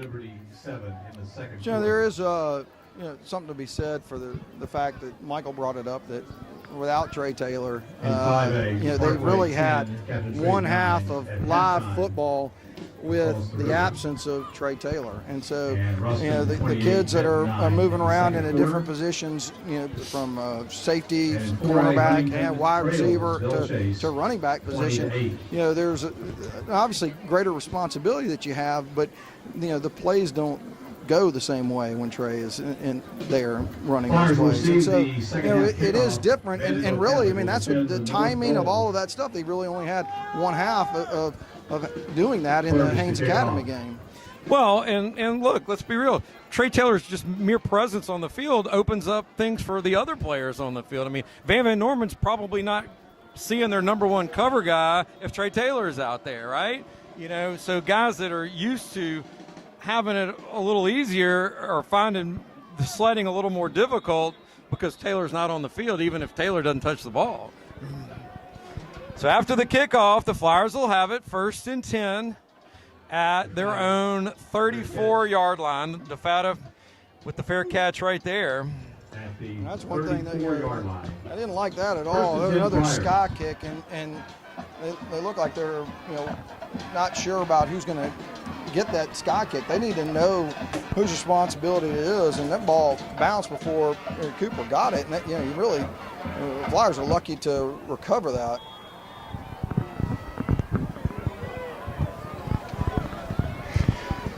First and 10 Flyers, trailing by 10, 17-7. Lafitte's going to throw it. He's got a man open downfield. That pass is complete. John Carmody with a fantastic catch at the Terrier 44-yard line. That is a gain of 22 yards and a Flyer first down. Really, I like the play design right there, and Jacob had a lot of field in front of him. They could come back to that play and let him run it through there, too. The Flyers moving quickly that time. Trace Wall, gain of 2, make it 2nd and 8. But I still think that they have to work on that interior right there. That play has a chance to go. It's just one more block that they need to get, and I think that Trace can get really substantial yards after that. The Flyer offense with a little bit of momentum going.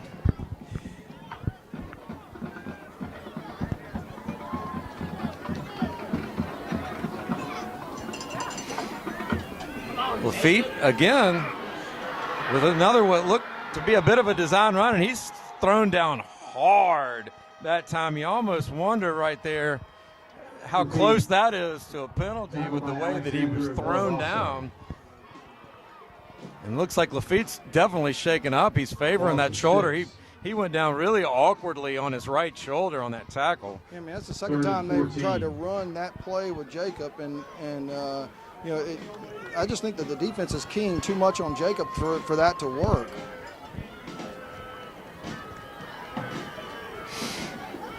But you almost wonder, like a little reverse off a play like that, how that would go. Lafitte going to look to throw, and that shoulder looked pretty good right there. Great catch that time over the middle. That's Jude Gayton right there. And we got a penalty on the play. Flag on the play. Haven't seen the official. So interference is the call against Vandebilt Catholic. And I believe the Flyers will decline that one. What a great great throw, as you said, great catch. But what about the resiliency of Jacob Lafitte to just take that blow right there and come right back with a bullet down the center of the field? Clearly that shoulder was doing okay right there. So the official signal, they're ready to go.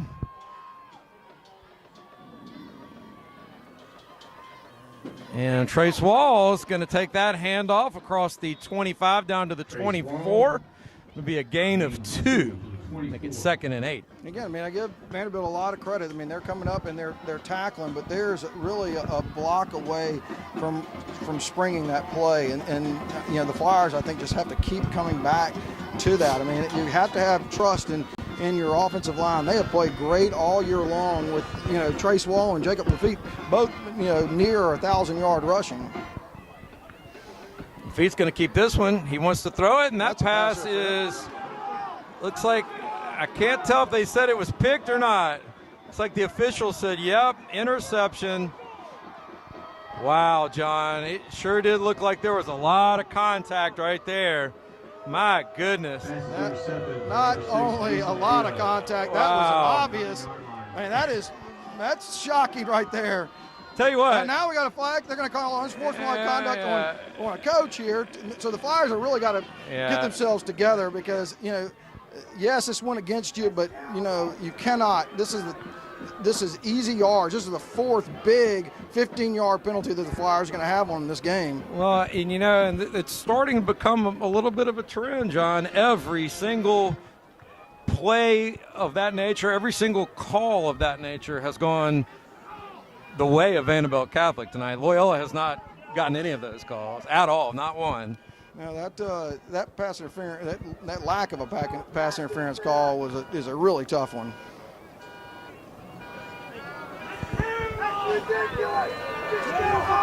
Penalties against the Flyers. I know you hear me. I know you hear me. It's terrible. 15-yard penalty will move the ball to the 24-yard. So after the penalty, the ball be moved up to the 24-yard line. 1st and 10, Terriers. 9:30 to go here in the 3rd quarter. They lead it 17-7.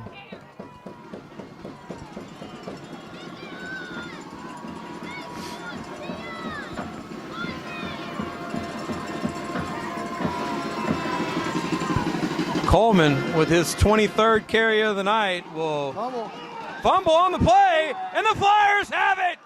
Turnover! Flyer ball deep in Vandebilt Catholic territory. Recovered by the Flyers. So we'll see if the Flyer offense can take this little bit of momentum and do something with it. It'll be 1st and 10. 1st and 10 from the 26 when they step back out onto the field.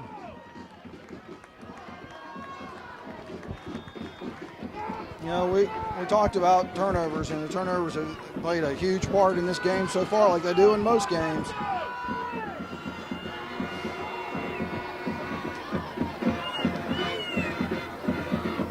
Lafitte, he wants a touchdown, and he's got his man, but just a little bit over the head of Van Norman. Van Norman had a step on the defender, but he just couldn't get it there. Make it 2nd and 10. Yeah, that ball was there. I think that Van had a legitimate shot at it. You hate to see him not connect right there. That was, again, a nice play design. I like what Coach Sella is doing on these calls. He's got Van in a one-on-one situation against a smaller cornerback, and I think it's where the Flyers have an advantage. I like the fact that he sees that and what he's trying to expose. 2nd and 10. Carmody's going to take the handoff. Carmody will get it down to the 21, and they're going to say he was down. Ball came out, but they're going to say he was down. So a 5-yard gain for John Carmody that time will make it 3rd and 5.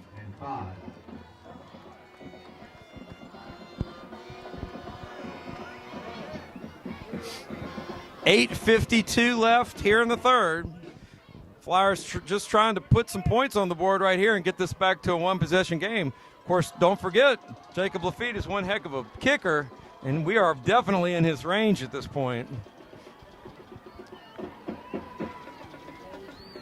Lafitte And they set up the little screen, but they're going to lose yardage to Wall. He's going to lose maybe a yard or two. Let's see. No, they're going to say 5. Excuse me, 5-yard loss. Make it 4th and 10. So that, if we were going to kick a field goal, that just made it a little bit more difficult. It definitely did. But again, the play call was an excellent play call. They had really 2 defenders that could have stopped Trace right there, and the Flyers had 2 blockers out there, so Trace would have had a lot of space to run. But again, I mean, the Vanderbilt defense was in Jacob's face early on. So 43-yard field goal attempt here for Jacob Lafitte to cut it to a 1-score game. Lafitte's kick is up. It's got plenty of distance. It is good right down the middle. 7:45 left here in the third, and the Flyers cut it to 7. 17-10 is now your lead for Vanderbilt Catholic. You know, we go back to what we talked about in that second quarter, that drive where, you know, the ball got tipped. It's a pass intended for Grayson Hutchins and got tipped. I mean, the Flyers had a chance to put some points on the board with a few minutes left.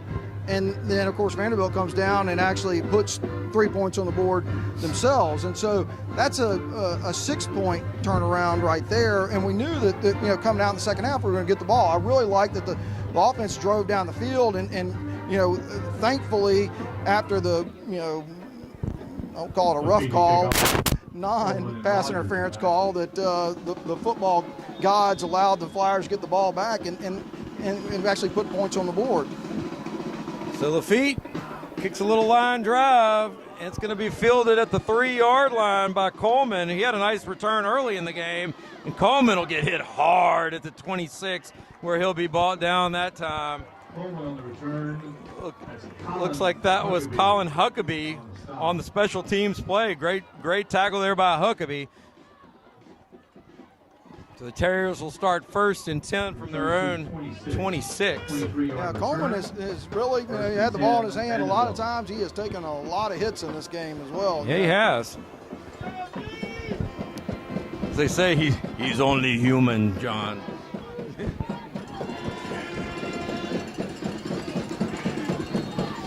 I'm going to have a flag on the play that time. Looks like they're going to say false start by. And one of the interesting things is right there, Terriers. the Flyers were coming with a little run blitz, and they really need to be careful with that because, you know, with his shifting abilities, you know, he can really jump gaps, and so you really have to be careful about selectively doing that.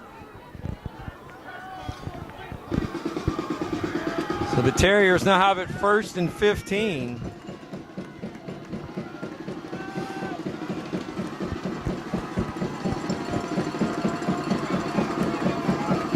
Coleman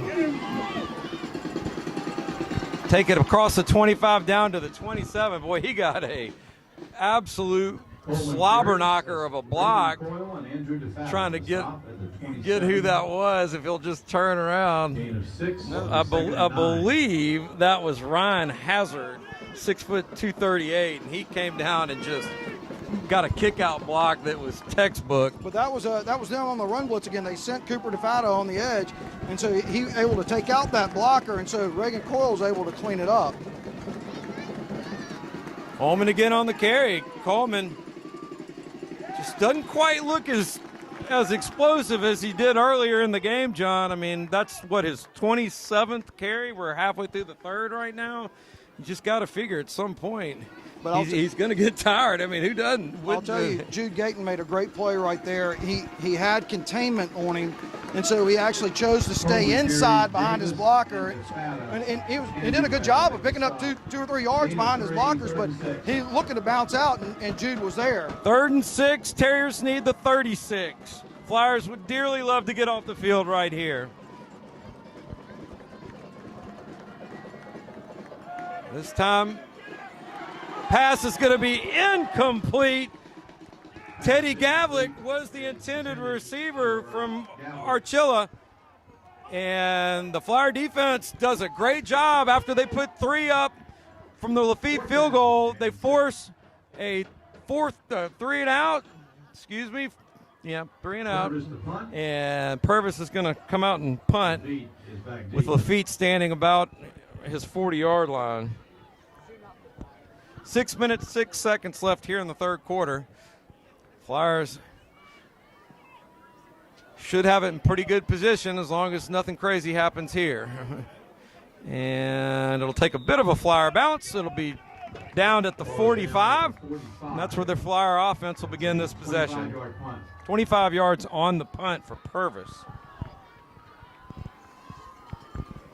Again, this is what you would want to see coming out of the halftime. Hopefully the Flyers can keep the momentum going and sustain another drive right here. But this is, I think, the most we've seen the Vanderbilt defense in quite some time. Trips left for Lafitte. Wall's going to take the carry. And again, they keep trying that left side of the Terrier defense and just nothing doing, John. Yeah, but that was the same play they ran earlier where they had that trip set out to the left, and then they're pulling guards out to the right, and Vanderbilt was expecting it. You could tell they had seen it before, and so they were ready for it. And so Trace didn't have the blocking lined up as he did on the time before. So it'll be a 1 yard loss on the carry, make it 2nd and 11.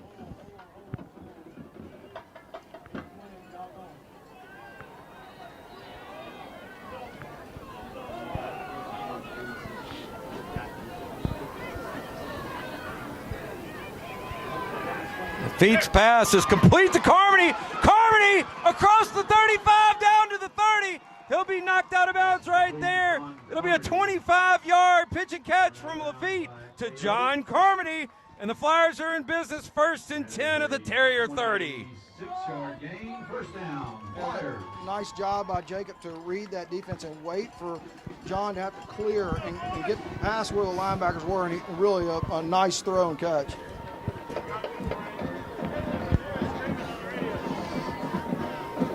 Lafitte's going to keep this one. And he'll push his way down to the 26-yard line. It'll be a gain of 4. Make it 2nd down and 6. You know, it's said a game of inches, and I'll call it a game of blocks. And the Flyers, again, are missing that one block right there. There's one block that kept Jacob from actually being able to spring that.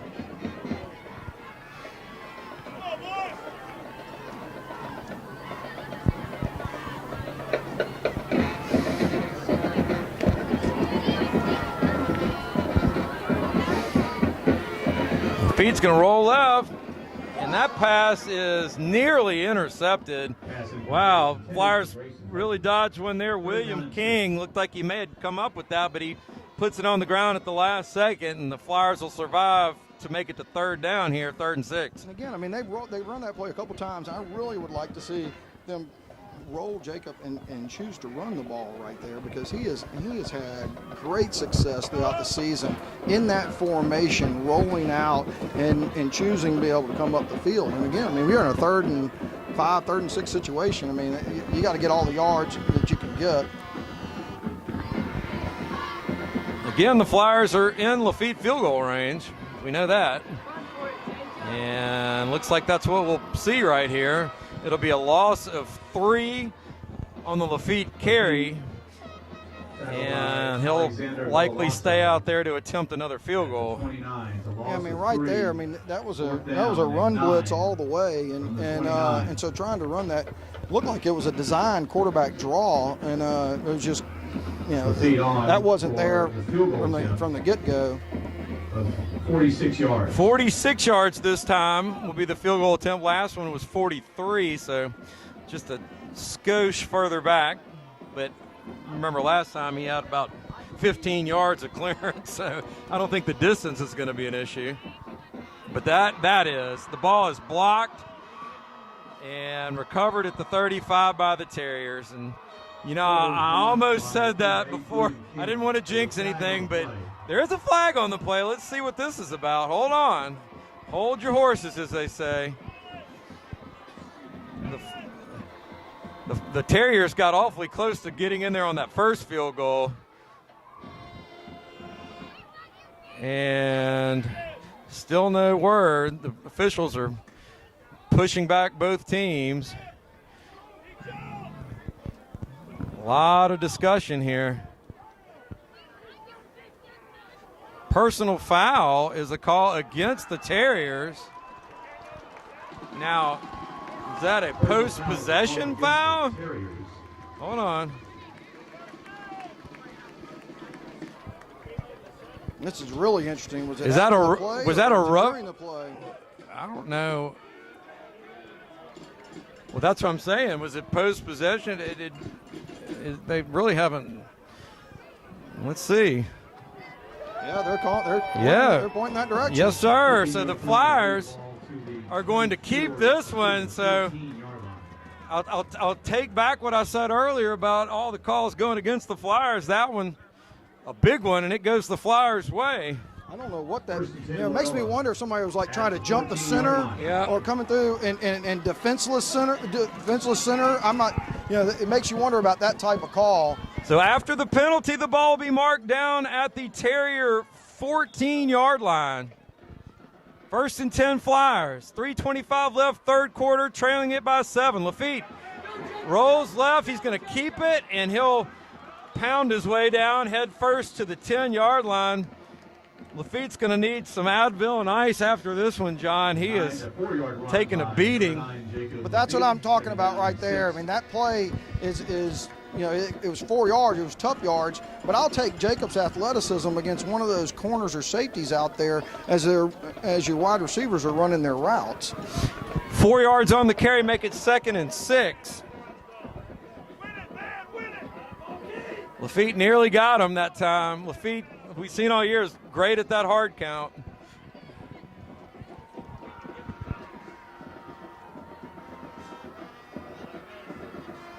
Lafitte looks to throw.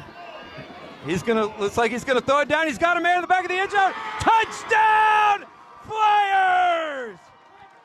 Jacob Lafitte to John Carmody, and Carmody reels in the 10-yard touchdown reception, but it was really Lafitte who made that play, extended the play when it looked like it was going to be bad news for the Flyers, and Carmody did a great job of extending it to the back pylon. Perfect pitch and catch, and with the extra point, we'll be tied up again with 2:30 left here in the third.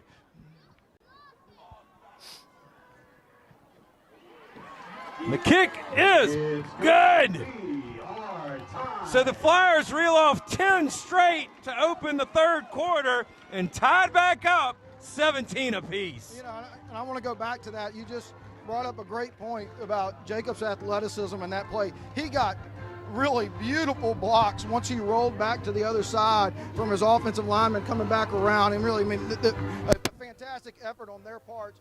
But what was interesting is when Jacob rolls like that and he goes to that other side, we're used to seeing Trey Taylor go long. And that's when Jacob can hit people for a long pass. So it's interesting to see, John is essentially playing Trey's position. And so John did the right thing. As Jacob rolled up, he went up the field, and Jacob threw a beautiful ball to him. So let's see if the Flyer defense can come out with that momentum and get the ball back for their offense again, just like they did on that last possession. Lafitte to kick off. This time it's going to be just a little bit of a pooch kick. Yeah, it's going to be on the ground. They get back on it. They're going to call offsides. Offsides. The kicking team. Yep. This looks like a couple of the Flyers may have passed Lafitte on their way there. Again, that's another hard penalty, because that was exactly what you would have wanted out of your kick. And so, to try to replicate that is going to be tough. So after the 5-yard penalty, the Flyers will re-kick from their own 35. And you can certainly rule out any kind of deep kick at this point from here. So it's almost a certainty you're going to see something similar again. Yeah, I'm surprised that they're not angling it away from Coleman.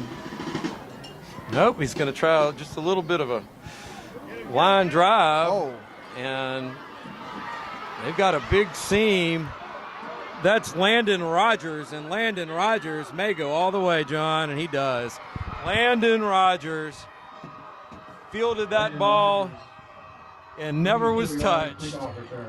83 on the return for Vandebilt Catholic, and just like that, they have the lead back at 23-17.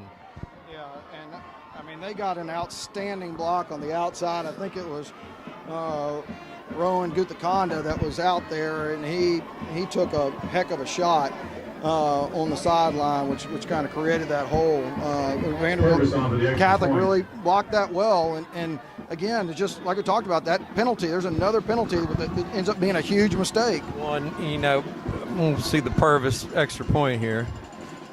And there's a botch snap, and wow, Purvis, what a great job that time, not only by Purvis, but by Archilla to put that ball down. Extra point's good. With that, the Terriers now lead at 24-17. We're going to take a quick break. We'll be right back. You're watching Flyer Football on LCP TV. How does your bank define local? At Home Federal, it means being here in Shreveport and Bossier since the doors opened in 1924.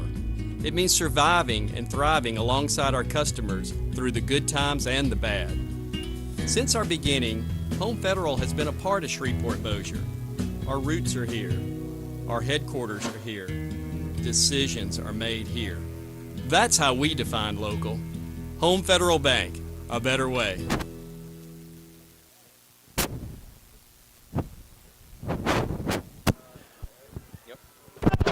Welcome back to Mesper Stadium. 2:13 left in what's been an exciting third quarter. Flyers came out.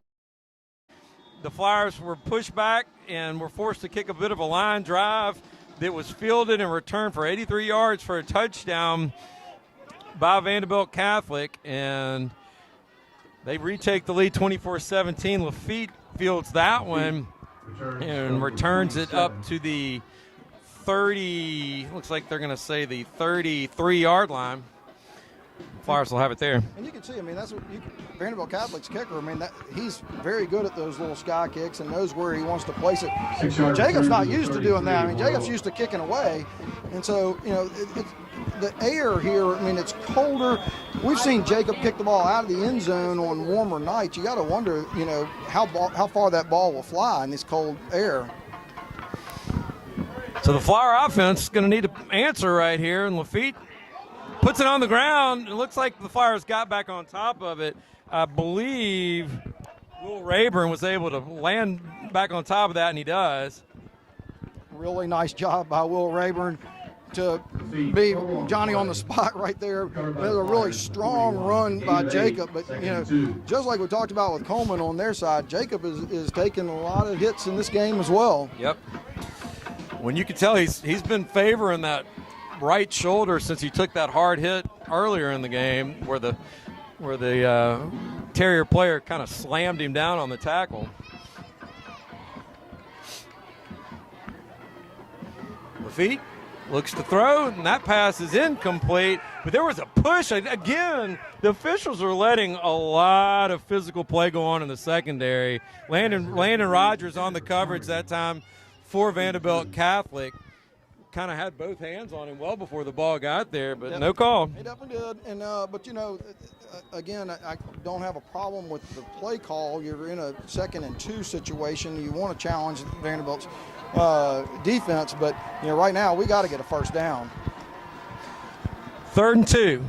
Lafitte rolls right. He's going to get a first. Okay. Lafitte's going to get a lot more than that. Lafitte breaks the tackle, and he'll be brought down finally at the 39 of Vandebilt Catholic. Great run that time by Jacob Lafitte. So Jacob is not going to go quietly. 20-yard gain and a Flyer first down. Oh, yeah, but it was very well blocked, and what I really liked at that end of that run is even though Jacob's taking a lot of shots, he's pushing people off of him. He pushed a defender to the ground to be able to pick up more yards. 52 seconds left here in the third. Flyers trying to tie it back up. They're trailing 24-17. Handoff to Van Norman. Van Norman's got a couple of blockers. There's going to be a flag on the play in the area of holding. Trailing the play. Van Norman picked up 6 yards, but I think that one's coming back, and it is. Penalty against the Flyers. You know, there are a lot of times that you have penalties, and there have been just ill-timed penalties in this game. And never is it good to have any penalties, but there's just been some that have just been really killers in this game for both teams. So after the penalty, the ball will be marked back right at midfield, and that'll make it 1st and 21.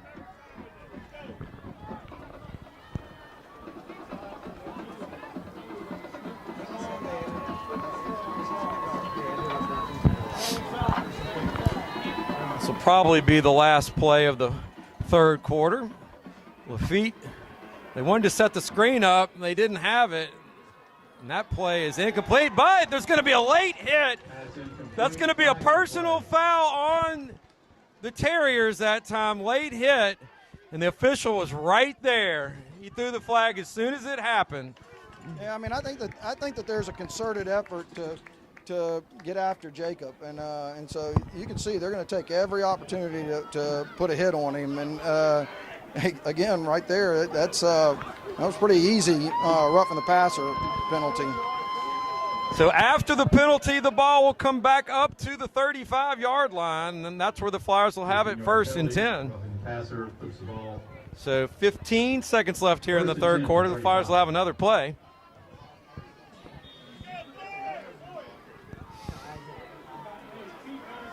Clock moves now.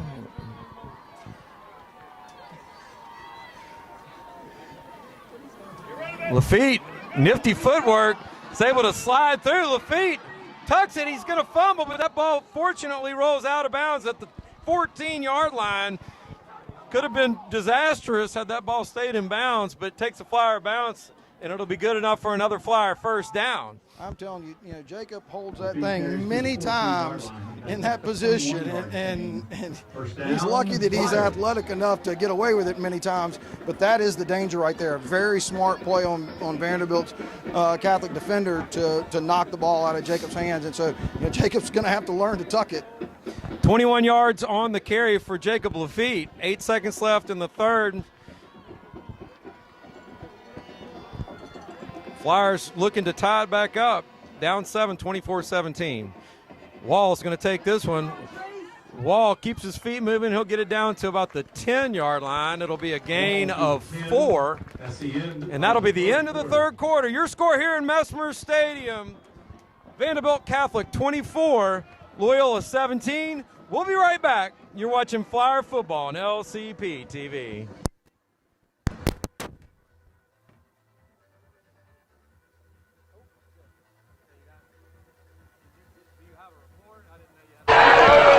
Well, Flyer fans, we're getting a heck of a ball game here. You're getting your money's worth. Loyola tied it up, and just like that, gave back the lead on a kickoff return. Flyers trying to get back in it. Plenty of ball left as we go into the 4th quarter. Back to you guys. All right, welcome back. Thank you, Michael. Michael's done a bang-up job tonight for sitting in for Art Carmody. I'm sure Art's proud of Michael's work.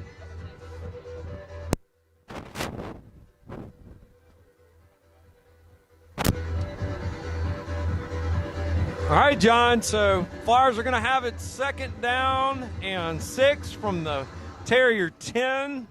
Ladies and gentlemen, earlier in this drive, Jacob Lafitte went over the 1,000-yard rushing mark, the first quarterback in Flyer history to rush for 1,000 yards in the season. So Jacob Lafitte became the first quarterback in Flyer history to be a 1,000-yard rusher tonight, John, as John James Marshall just alerted us to that fact. So congratulations to Jacob, and he's certainly worked hard to attain that wonderful achievement. He certainly has, and just 2nd down and 6. An incredible accomplishment. 2nd and 6.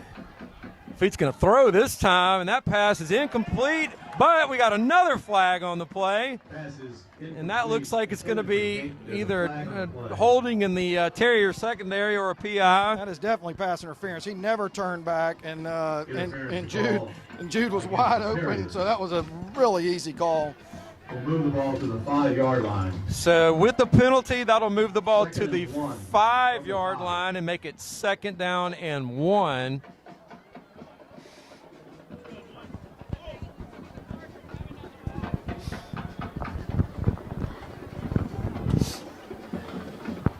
Seems as though the breeze has kind of picked up a little bit, John. It's gotten colder. Now flags kicking up a little bit down there in the south end zone. Lafitte's going to keep this one on a design run. Lafitte is able to get across the end zone. Touchdown, Flyers! Jacob Lafitte adds to that 1,000-yard rushing mark for another Flyer touchdown. And with that, the Flyers cut it to 24-23, pending the extra point. It shows you how good these two teams are. Vanderbilt Catholic played that beautifully, and the Flyers got really good blocks from Jack Ebarb and Andrew DeFatta on the outside, and then Jacob just willed himself in for those last few yards.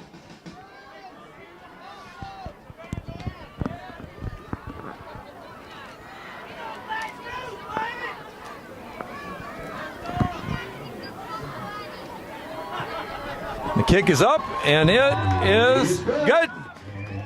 So with 11 minutes and 48 seconds left here in the fourth, Flyers tied up 24-24. We'll be right back. You're watching Flyer football on LCP TV. Some think the best place for cancer treatment is a long way away. We believe in the healing power of home at Christus Cancer Treatment Center. Thank you all for coming.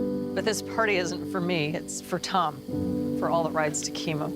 And to Joanne for the casseroles. And Sarah for making this hair kind of work. Thank you. Treat your cancer where your life is. By a 5-yard touchdown run by Jacob Lafitte. 67 yards in 8 plays. The Flyer drive. 5-yard touchdown run by Jacob Lafitte ties it up.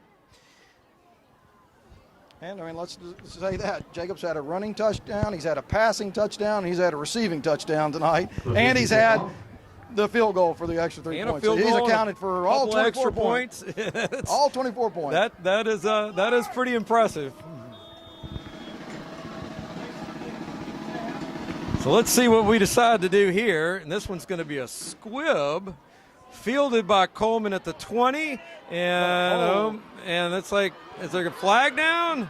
Oh, goodness. No flag, and now there's a flag. Let's see what that's going to draw. Coleman with a big return. Flag on the play. 36 yards on the return, but there is a flag.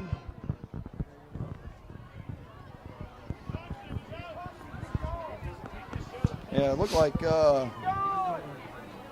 let's see what we got here.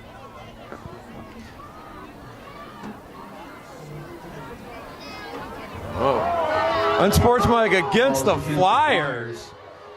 Wow.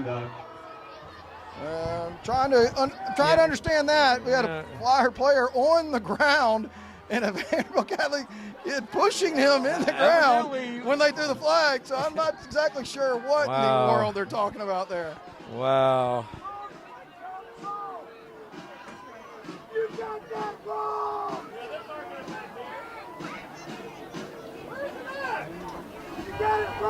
The return is to the 40-yard line, and a 15-yard penalty moves the ball to the 40 of Loyola. 1st and 10. Okay, so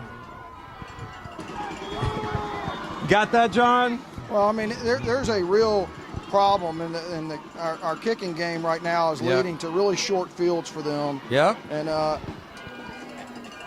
And again, the Flyers are going to have to do something different if they score again on the kickoff, because it is not, it's not working with what they're trying to do. Cameron Harris carried that time. Kenyatta Davis on the stop. A little slow to get up was Davis, but he's up and ready to go again. 2nd down and 3 for the Terriers. Tie game.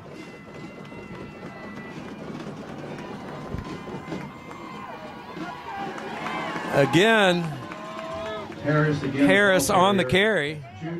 He'll pick up the 3 yards, and looks like they're going to say, yep, they're going to say a little shy of the line of gain, so 3rd and 1. Nice job by Jude. He was really the only one there to be able to make that play. Did a nice job of wrapping him up.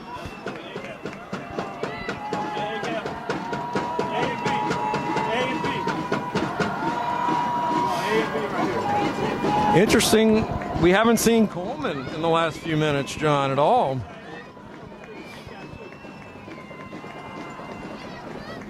You almost wonder if he's hurt. Harris on the carry, and he'll pick up a Terrier first down at the Flyer 27-yard line. It'll be a gain of 4. Yeah, I mean, that is tough running right there, and Flyers defense did a nice job with it. Here you asked about where Coleman is. He's coming into the game right now. But Harris did a nice job. 1st and 10.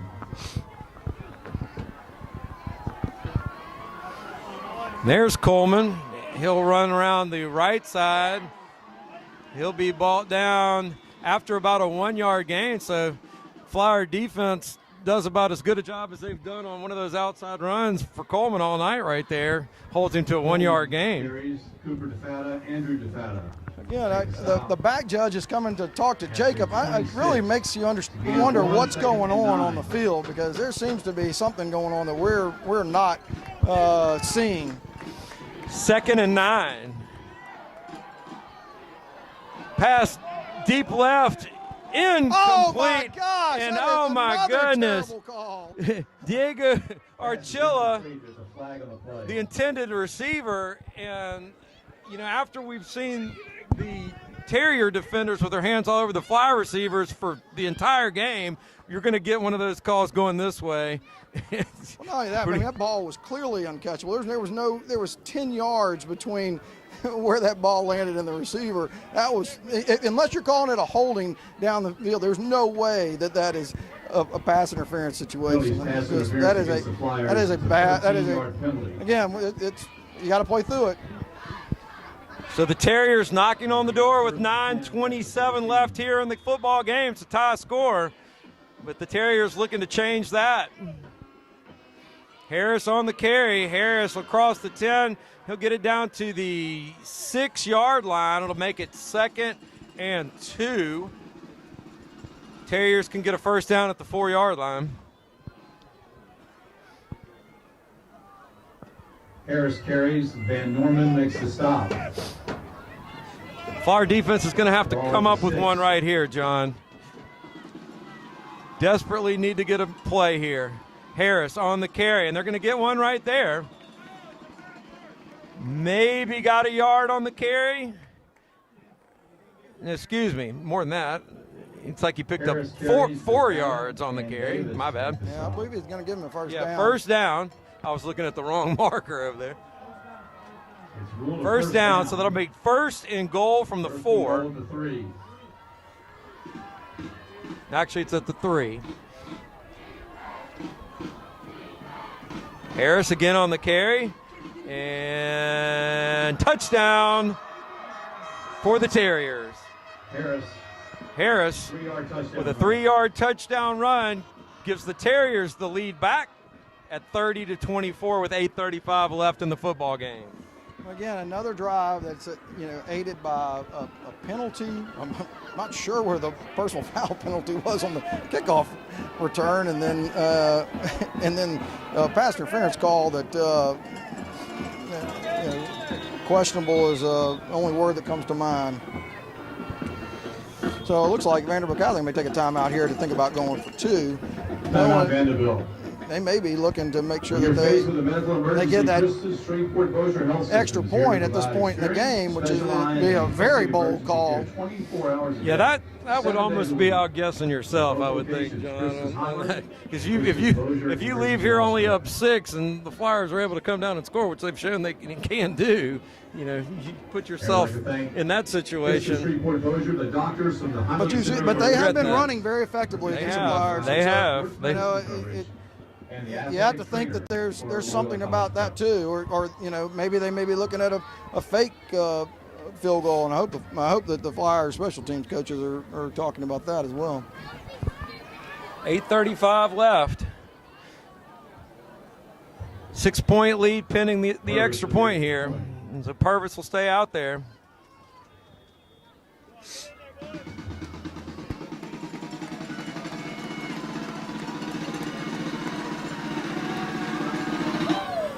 And the kick is good. So Vandebilt Catholic takes the 7-point lead at 31-24. And it's the Flyer offense's turn to see if they can come down and put some points on the board. You can see how how precious each one of these possessions are for each one of these teams. The Flyers have the kickoff team has made it tough because they've gotten a lot of easy return yards and had shorter fields, and so that's been a real issue in this game. And it's tough. I think that I really do go back to, I think that the cold air may be keeping Jacob from being able to really reach the end zone, and with Coleman back there, I mean, there's a chance that he could take it all the way. In fact, the other kid took it all the way, trying to kick away from Coleman. So Purvis tees it up on the 40-yard line. Lafitte and Carmody stand pretty shallow out around the 20. And it looks like that's going to be Carmody who fields it, and he'll be forced out of bounds at about the 33, and that's where the Flyers will take over, 1st and 10. From the 27 to the 32, 5-yard return. 1st and 10 Flyers at the 32-yard line. Sorry, that was Lafitte on the reception, not Carmody. My bad.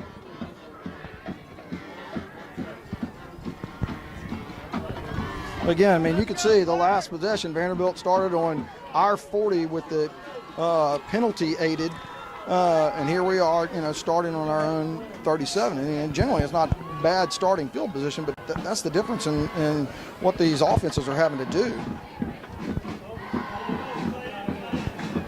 Van Norman split wide to the right. Carmody in motion. Wall's going to take the handoff, and he'll go nowhere. He'll get back to the line of scrimmage, and that's it. Make it 2nd and 10. No gain on the play. 2nd and 10. Really feel like the Flyers were onto something in those last couple of possessions, using Jacob rolling out, and I wouldn't be surprised if they started to go back to that. Jacob's really always done a very good job when he's rolling out to decide what he thinks looks best on whether the passing or running for yards. Pressure coming on Lafitte. Lafitte gets it away, and that pass is incomplete. He wanted Carmody that time. Kennard on the coverage for Vandebilt Catholic. And that'll make it 3rd and 10.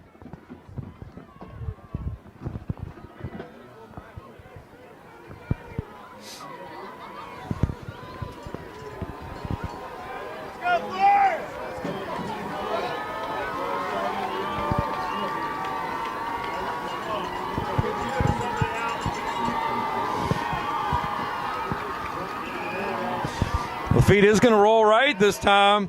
Van Norman's got a step. Van Norman with the catch at the Terrier 35-yard line. Great catch that time. Van Norman had to really focus and concentrate to pull that one in. 33 yards on the reception. It's a Flyer 1st down. 7:44 left in the football game. Flyers trail at 31-24. Again, I like the fact that they're rolling Jacob out right there. I mean, he did a nice job of giving Van Norman time to get down the field and make that pass. I think they've had much more success getting him outside the pocket. Lafitte, wow, again, just takes another big hit. No gain on the play. You hate to see Lafitte absorb that kind of contact for a no gainer. And again, he comes up just a little bit hobbled. This time it looks like his wrist that's giving him a hard time. But let's see. It looks like he was just trying to shake it off. I think DeFata thought that he was saying come in, but you and I both know Jacob Lafitte's coming out under no circumstance unless somebody has to drag him off the field. Yeah, that's exactly right. I mean,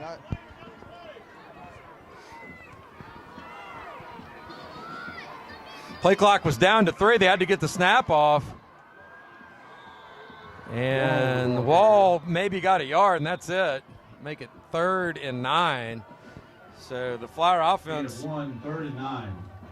just trying to find a way to get that ball down the field, get 7 on the board here. You almost got to figure at this point in the football game, this is 4 down territory no matter what happens here. It's exactly right, David. I mean, you know, this play does not have to be a 9-yard play.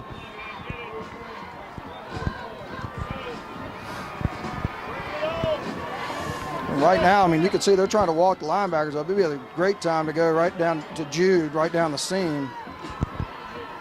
Here they come. Pressure coming. Lafitte gets it off. Oh, but it was a tip. Van Norman tried to come back for it, but he was out of bounds. It looked like that ball, Lafitte kind of got hit as he let it go and really just didn't get much on it that time. Probably lucky it didn't get picked off, frankly. Yeah, and it makes you wonder about his wrist and him trying to throw that ball too. You can see that he's kind of like holding it like it's hurting him for sure. So 4th down.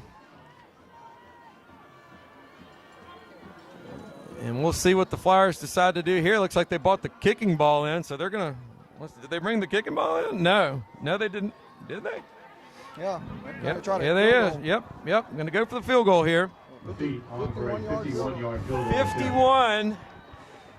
Wind kind of hurting him. Not too bad. He certainly got enough leg. And they just couldn't get – they had to take a timeout because the play clock was about to hit 0. You could see Lafitte agitated that they didn't get that snap off. And that cost them a timeout that they'll probably dearly wish they had later on in this game, in a game like this. Yeah, that's a tough one, though. In When Division you're 2, St. deciding, Thomas 56, Liberty 29, you know, if you're going to kick a 51-yard field Halftime, goal, University it's 22, going to eat up a De La little Salle, time. 7. You remember they used a timeout earlier in the Parkview half, too, Baptist, so 3. the Flyers' ability to stop the clock Fourth quarter, later in this Hobart game is 45, going to be severely limited, Bird John. 14. Yeah, this is really, you know, it was a hard call right now because, you know, you're talking about a 51-yard field goal, 6 minutes to go. I mean, you know, we've seen Jacob has a lot of leg, but it go back to kind of this cold, dead air, you know. And not only that, but a 51-yard field goal is going to have to come out. And look, they bought the regular ball back in, so they're not going to try to kick this anymore. Huntington 22, Bill Chase 20. So they bring the offense back out onto the field. Coach Green thinks better of the field goal opportunity. And we're going to go for it. 4th down and 9. Flyers need the 25. The feet under pressure, rolls right, gets it away. Pass is incomplete. He wanted Carmody, but again, John just almost kind of pushed the ball out there. Just didn't look like the normal throwing motion for Lafitte. Yeah, I definitely think that he's had something happen on that wrist that neither one of those throws looked like Jacobs. You know, he was, again, under a lot of duress early on, too, so you know, that can be an issue as well. Well, simply put, the Flyer defense has to get the ball back right here. There's just no two ways about it. 6:01 left in the football game. Flyers trail it by 7. 1st and 10 Terriers from their own 34. Archilla's going to hand off to Harris, and the Flyer defense does a good job that time. They're going to limit Harris to no gain, make it 2nd and 10. Outstanding play by Cooper DeFader right there. He, you know, again, he's coming up very quick from that linebacker position. You know, it's pretty obvious Vanderbilt wants to run some clock down, so you know, it was smart on his part to be coming up quick to try to fill the hole.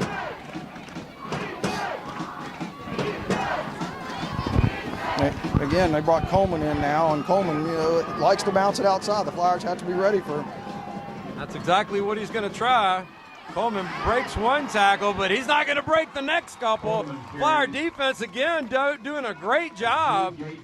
Jude Gayton got there first. Hutchins came in to clean it up. It'll be a gain of 1, make it 3rd and 9. To the 36. 5 minutes, 7 seconds left here in the football game.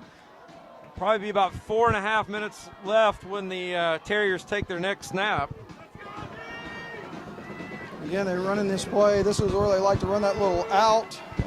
So they've got this trips formation to the left that they like to roll the quarterback out and look for a little quick out. So it's like defensive coordinator, Coach McDonald, is waiting on that, looks like. Cello finally hands off to Coleman, and the Flyer defense again, spirited tackling right now in this possession. They do their job. 3 and out, go the Terriers, and the Flyer offense is going to get one more crack at this with about 4 minutes left here in the fourth quarter. Really an outstanding job on the Flyer defense part right there. I mean, as you said at the start of that series, it's up to them, and they rose to the challenge. So Lafitte back to receive the punt's going to stand about on his own 33. And John, I mean, you know, if his wrist is really giving him that big of a problem, I mean, catching this punt is a bit of an issue. It is. I mean, again, you know, that's the greatness about Jacob is, you know, he's going to play. And that's going to be a fantastic punt. It's going to sail out of bounds at the 19-yard line of the Flyers. So 81 yards is what the Flyers are going to have to navigate if they're going to tie this one back up with 3 minutes, 43 seconds left in the football game. They've got one timeout. At the 20-yard line. And, you know, you brought it up earlier, David. It was a 4-down territory. 19-yard line. At the First and 10 30-yard line or 39-yard line where they were. And so, you know, it's going to be 4-down territory in this whole entire series.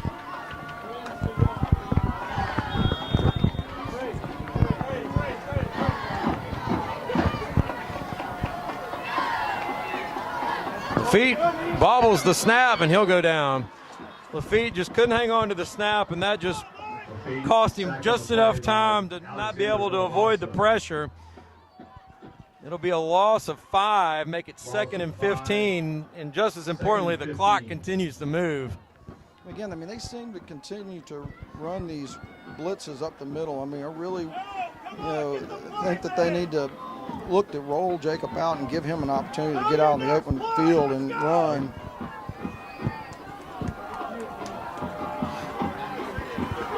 I mean, there's no safety back here at all. I mean, wouldn't you love to see just a little seam route right there?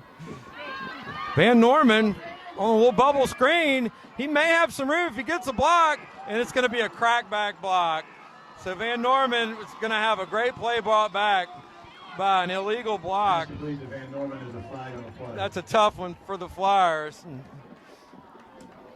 Not really sure what he was thinking right there because that one was easy to call.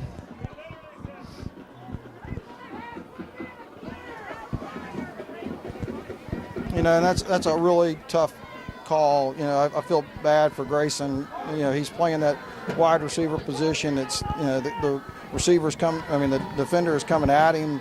It's, you know, it's not really a crackback. It's a legal block, but they look at it as a defensive player type of situation. So, you know, it's one of those really hard calls, but it really is probably a good thing that they brought that into the game so that you don't have that kind of thing happening. Well, sure, you definitely want player safety to be at the forefront, no doubt about that. 2:50 left. Flyers now have it 2nd and 20.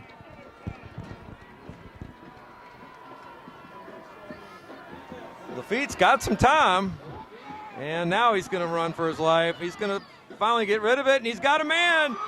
That's Van Norman, and Van Norman will be forced out of bounds at the 27. He's going to be 1 yard shy of a first down, so fantastic play that time, and it looked like Lafitte was in big, big trouble, but Van Norman managed to get loose in the secondary, and that'll be 3rd and 1.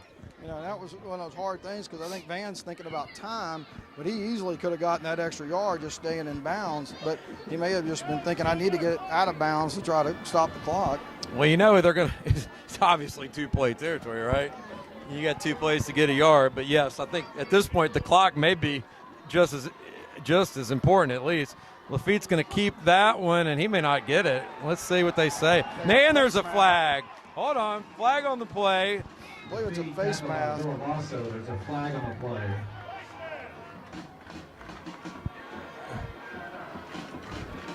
And they've got it marked at the 29, so that should be good enough for a first down regardless. And we're going to tack 15 onto that. So that'll push it up to the 44, I believe, if my math is correct. A 1-yard gain for Lafitte. That's where they'll stop. So that's big penalty yardage for the Flyers. 2:28 left in the football game. Flyers trail it by 7, 31-24. One timeout left. The officials are just waiting for the chain gang to get down the field.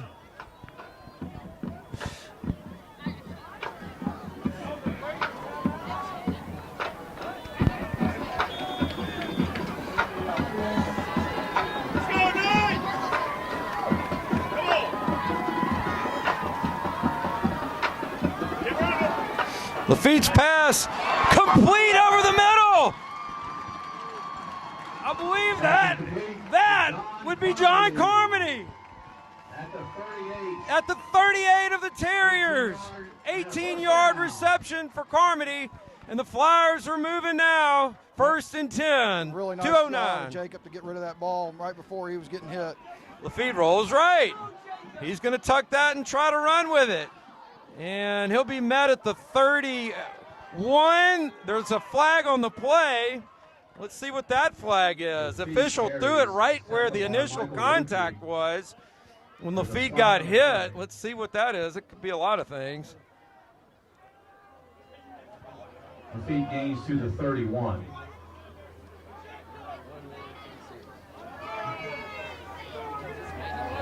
There you go. Helmet to helmet against the Terriers. 7-yard gain for Lafitte. So 7 yards on the carry, 15 yards on the penalty. And the Flyers now have it first and 10 from the Vandebilt Catholic 16-yard line. 1 minute, 56 seconds left here in the fourth quarter. I'm telling you what, you talk about we talk about Jacob's athletic ability, but what about his heart? His toughness is off the chart.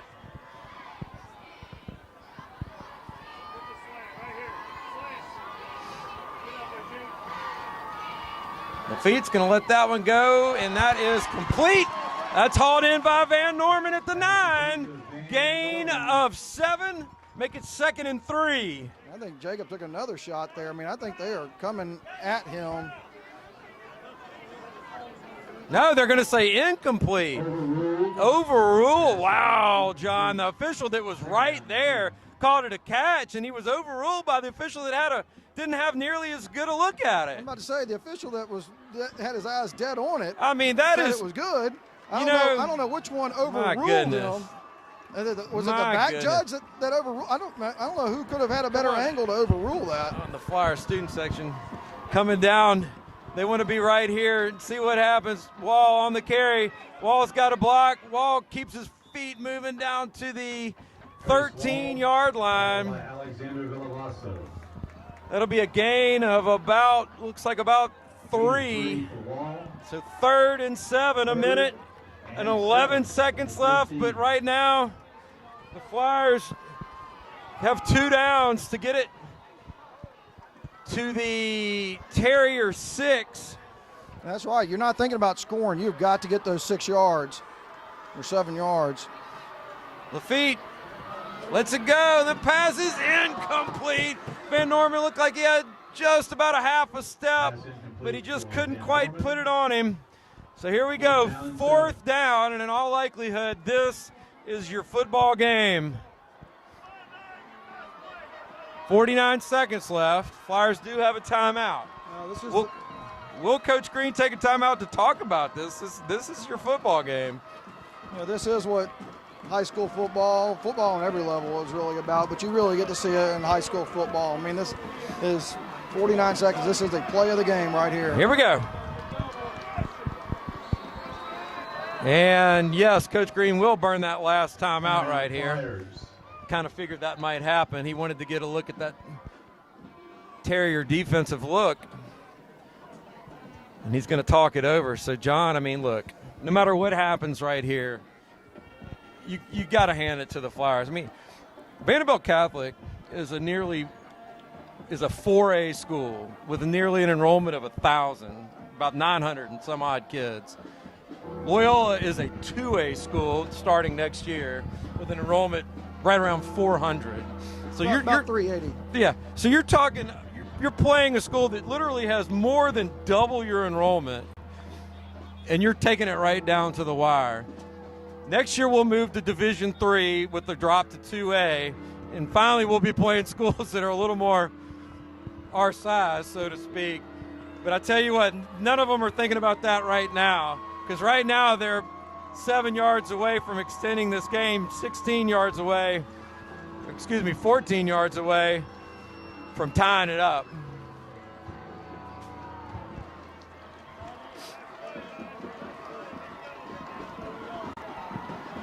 Lafitte gonna let go of it and passes. Oh, incomplete.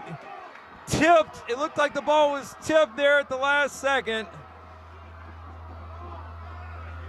He wanted Carmody, but it's not to be tonight, and the Flyers will turn it over on downs.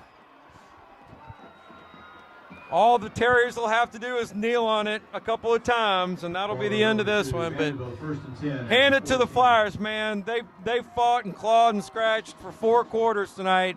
Looked like at halftime they were really down, came back, threw up 10 to tie it up, gave it everything they had, and you can't say it enough, although none of those guys on the field are worried about it right now. You know, did it without the guy that had been one of their 2 best players all year in Trey Taylor not playing. Yeah, I mean, you said it well, David. I mean, this has been a great game on both teams' part. You know, there are things that you can look at and sit there and say there are penalties that were game-changing for both sides. And but we anticipated that this was going to be an even game, and it really came down to, as we expected, down to the last few seconds of the game. So, I mean, the Flyers do have a lot to be proud of. It's tough to lose in the playoffs, but you know, this has been a remarkable season for them, and really, you know, all they can do is keep their heads high. All right, so your final here at Mesmer: Vandebilt Catholic 31, Loyola 24.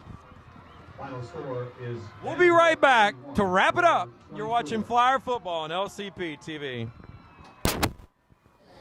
Some think the best place for cancer treatment is a long way away. We believe in the healing power of home at Christus Cancer Treatment Center. Thank you all for coming. But this party isn't for me, it's for Tom, for all the rides to chemo. And to Joanne for the casseroles. And Sarah for making this hair kind of work. Thank you. Treat your cancer where your life is. How does your bank define local? At Home Federal, it means being here in Shreveport and Bossier since the doors opened in 1924.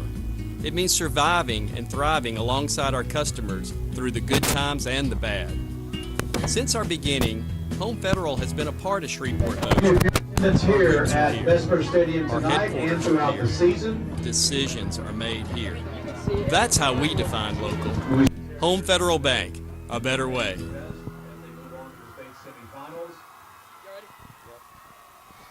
Welcome back to Mesmer Stadium.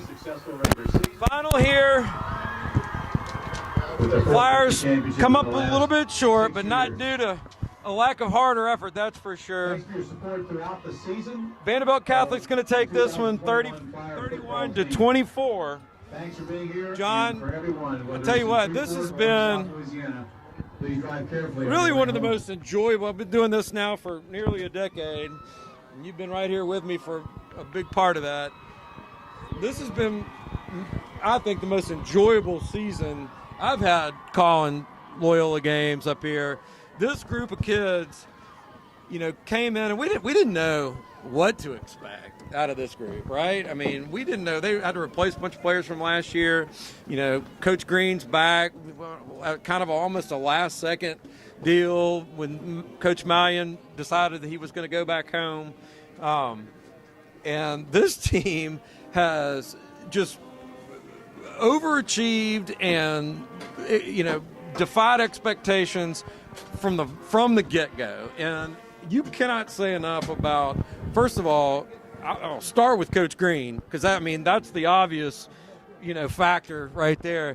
You can see his fingerprints all over this football team, and in a fantastic way. And I think we're all really lucky that he said that he would come back and do this, and we all hope that he will stay around. Jacob Lafitte, Trey Taylor, Van Norman, and I know I'm not going to run down every name, but this senior class has been fantastic. They've played their butts off all year long, and even though they came up just a little, and I mean a little short tonight, they got nothing to hang their heads about. This has been a fantastic season by all accounts.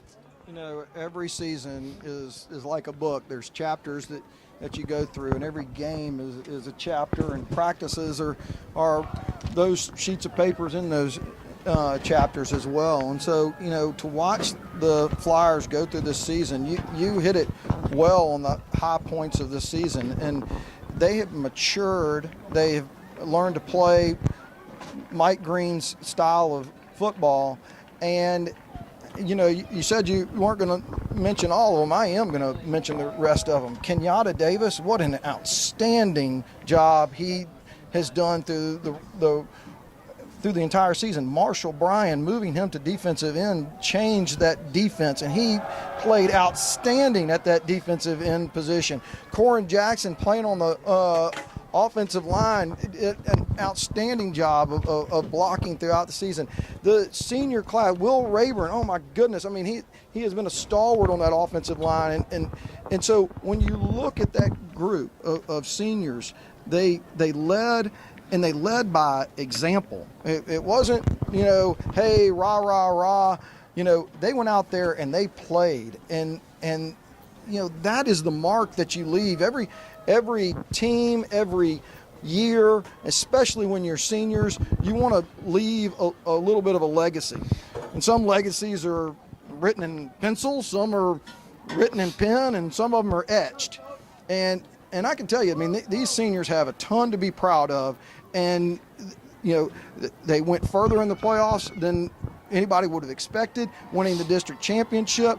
I don't think anybody would have expected, and it is truly because of that senior leadership. And I'm telling you, they ought to be very proud of themselves, because they have etched their names into Loyola's history books. Well, John, I think that's going to wrap it up for this year. Couldn't have asked for a better one. Can't wait to get back next year and see what Coach Green cooks up for this group of juniors, which I know includes young John Carmody and all his buddies. So, if this year's any indication, next year is going to be just as exciting. We want to thank you for watching tonight. My name is David Winkler. John Carmody, my buddy here, been doing it with me for a long time. Love to have him here with me. Michael Mitchell on the sideline tonight. Also want to give a shout out to Art Carmody, who's been with us all season long. All the people in the Flyer Media Arts Department, LCP TV, Kyle Tanner, John James Marshall, just a whole group of people that make these broadcasts possible. We want to say thank you to all of them. We'll see you next year. I'm sure we'll have some basketball or some other things coming up at some point. I'd tell you now, but I don't know. So appreciate you watching. We'll see you again back here at Mesmer next August or September. You've been watching Flyer football on LCP TV.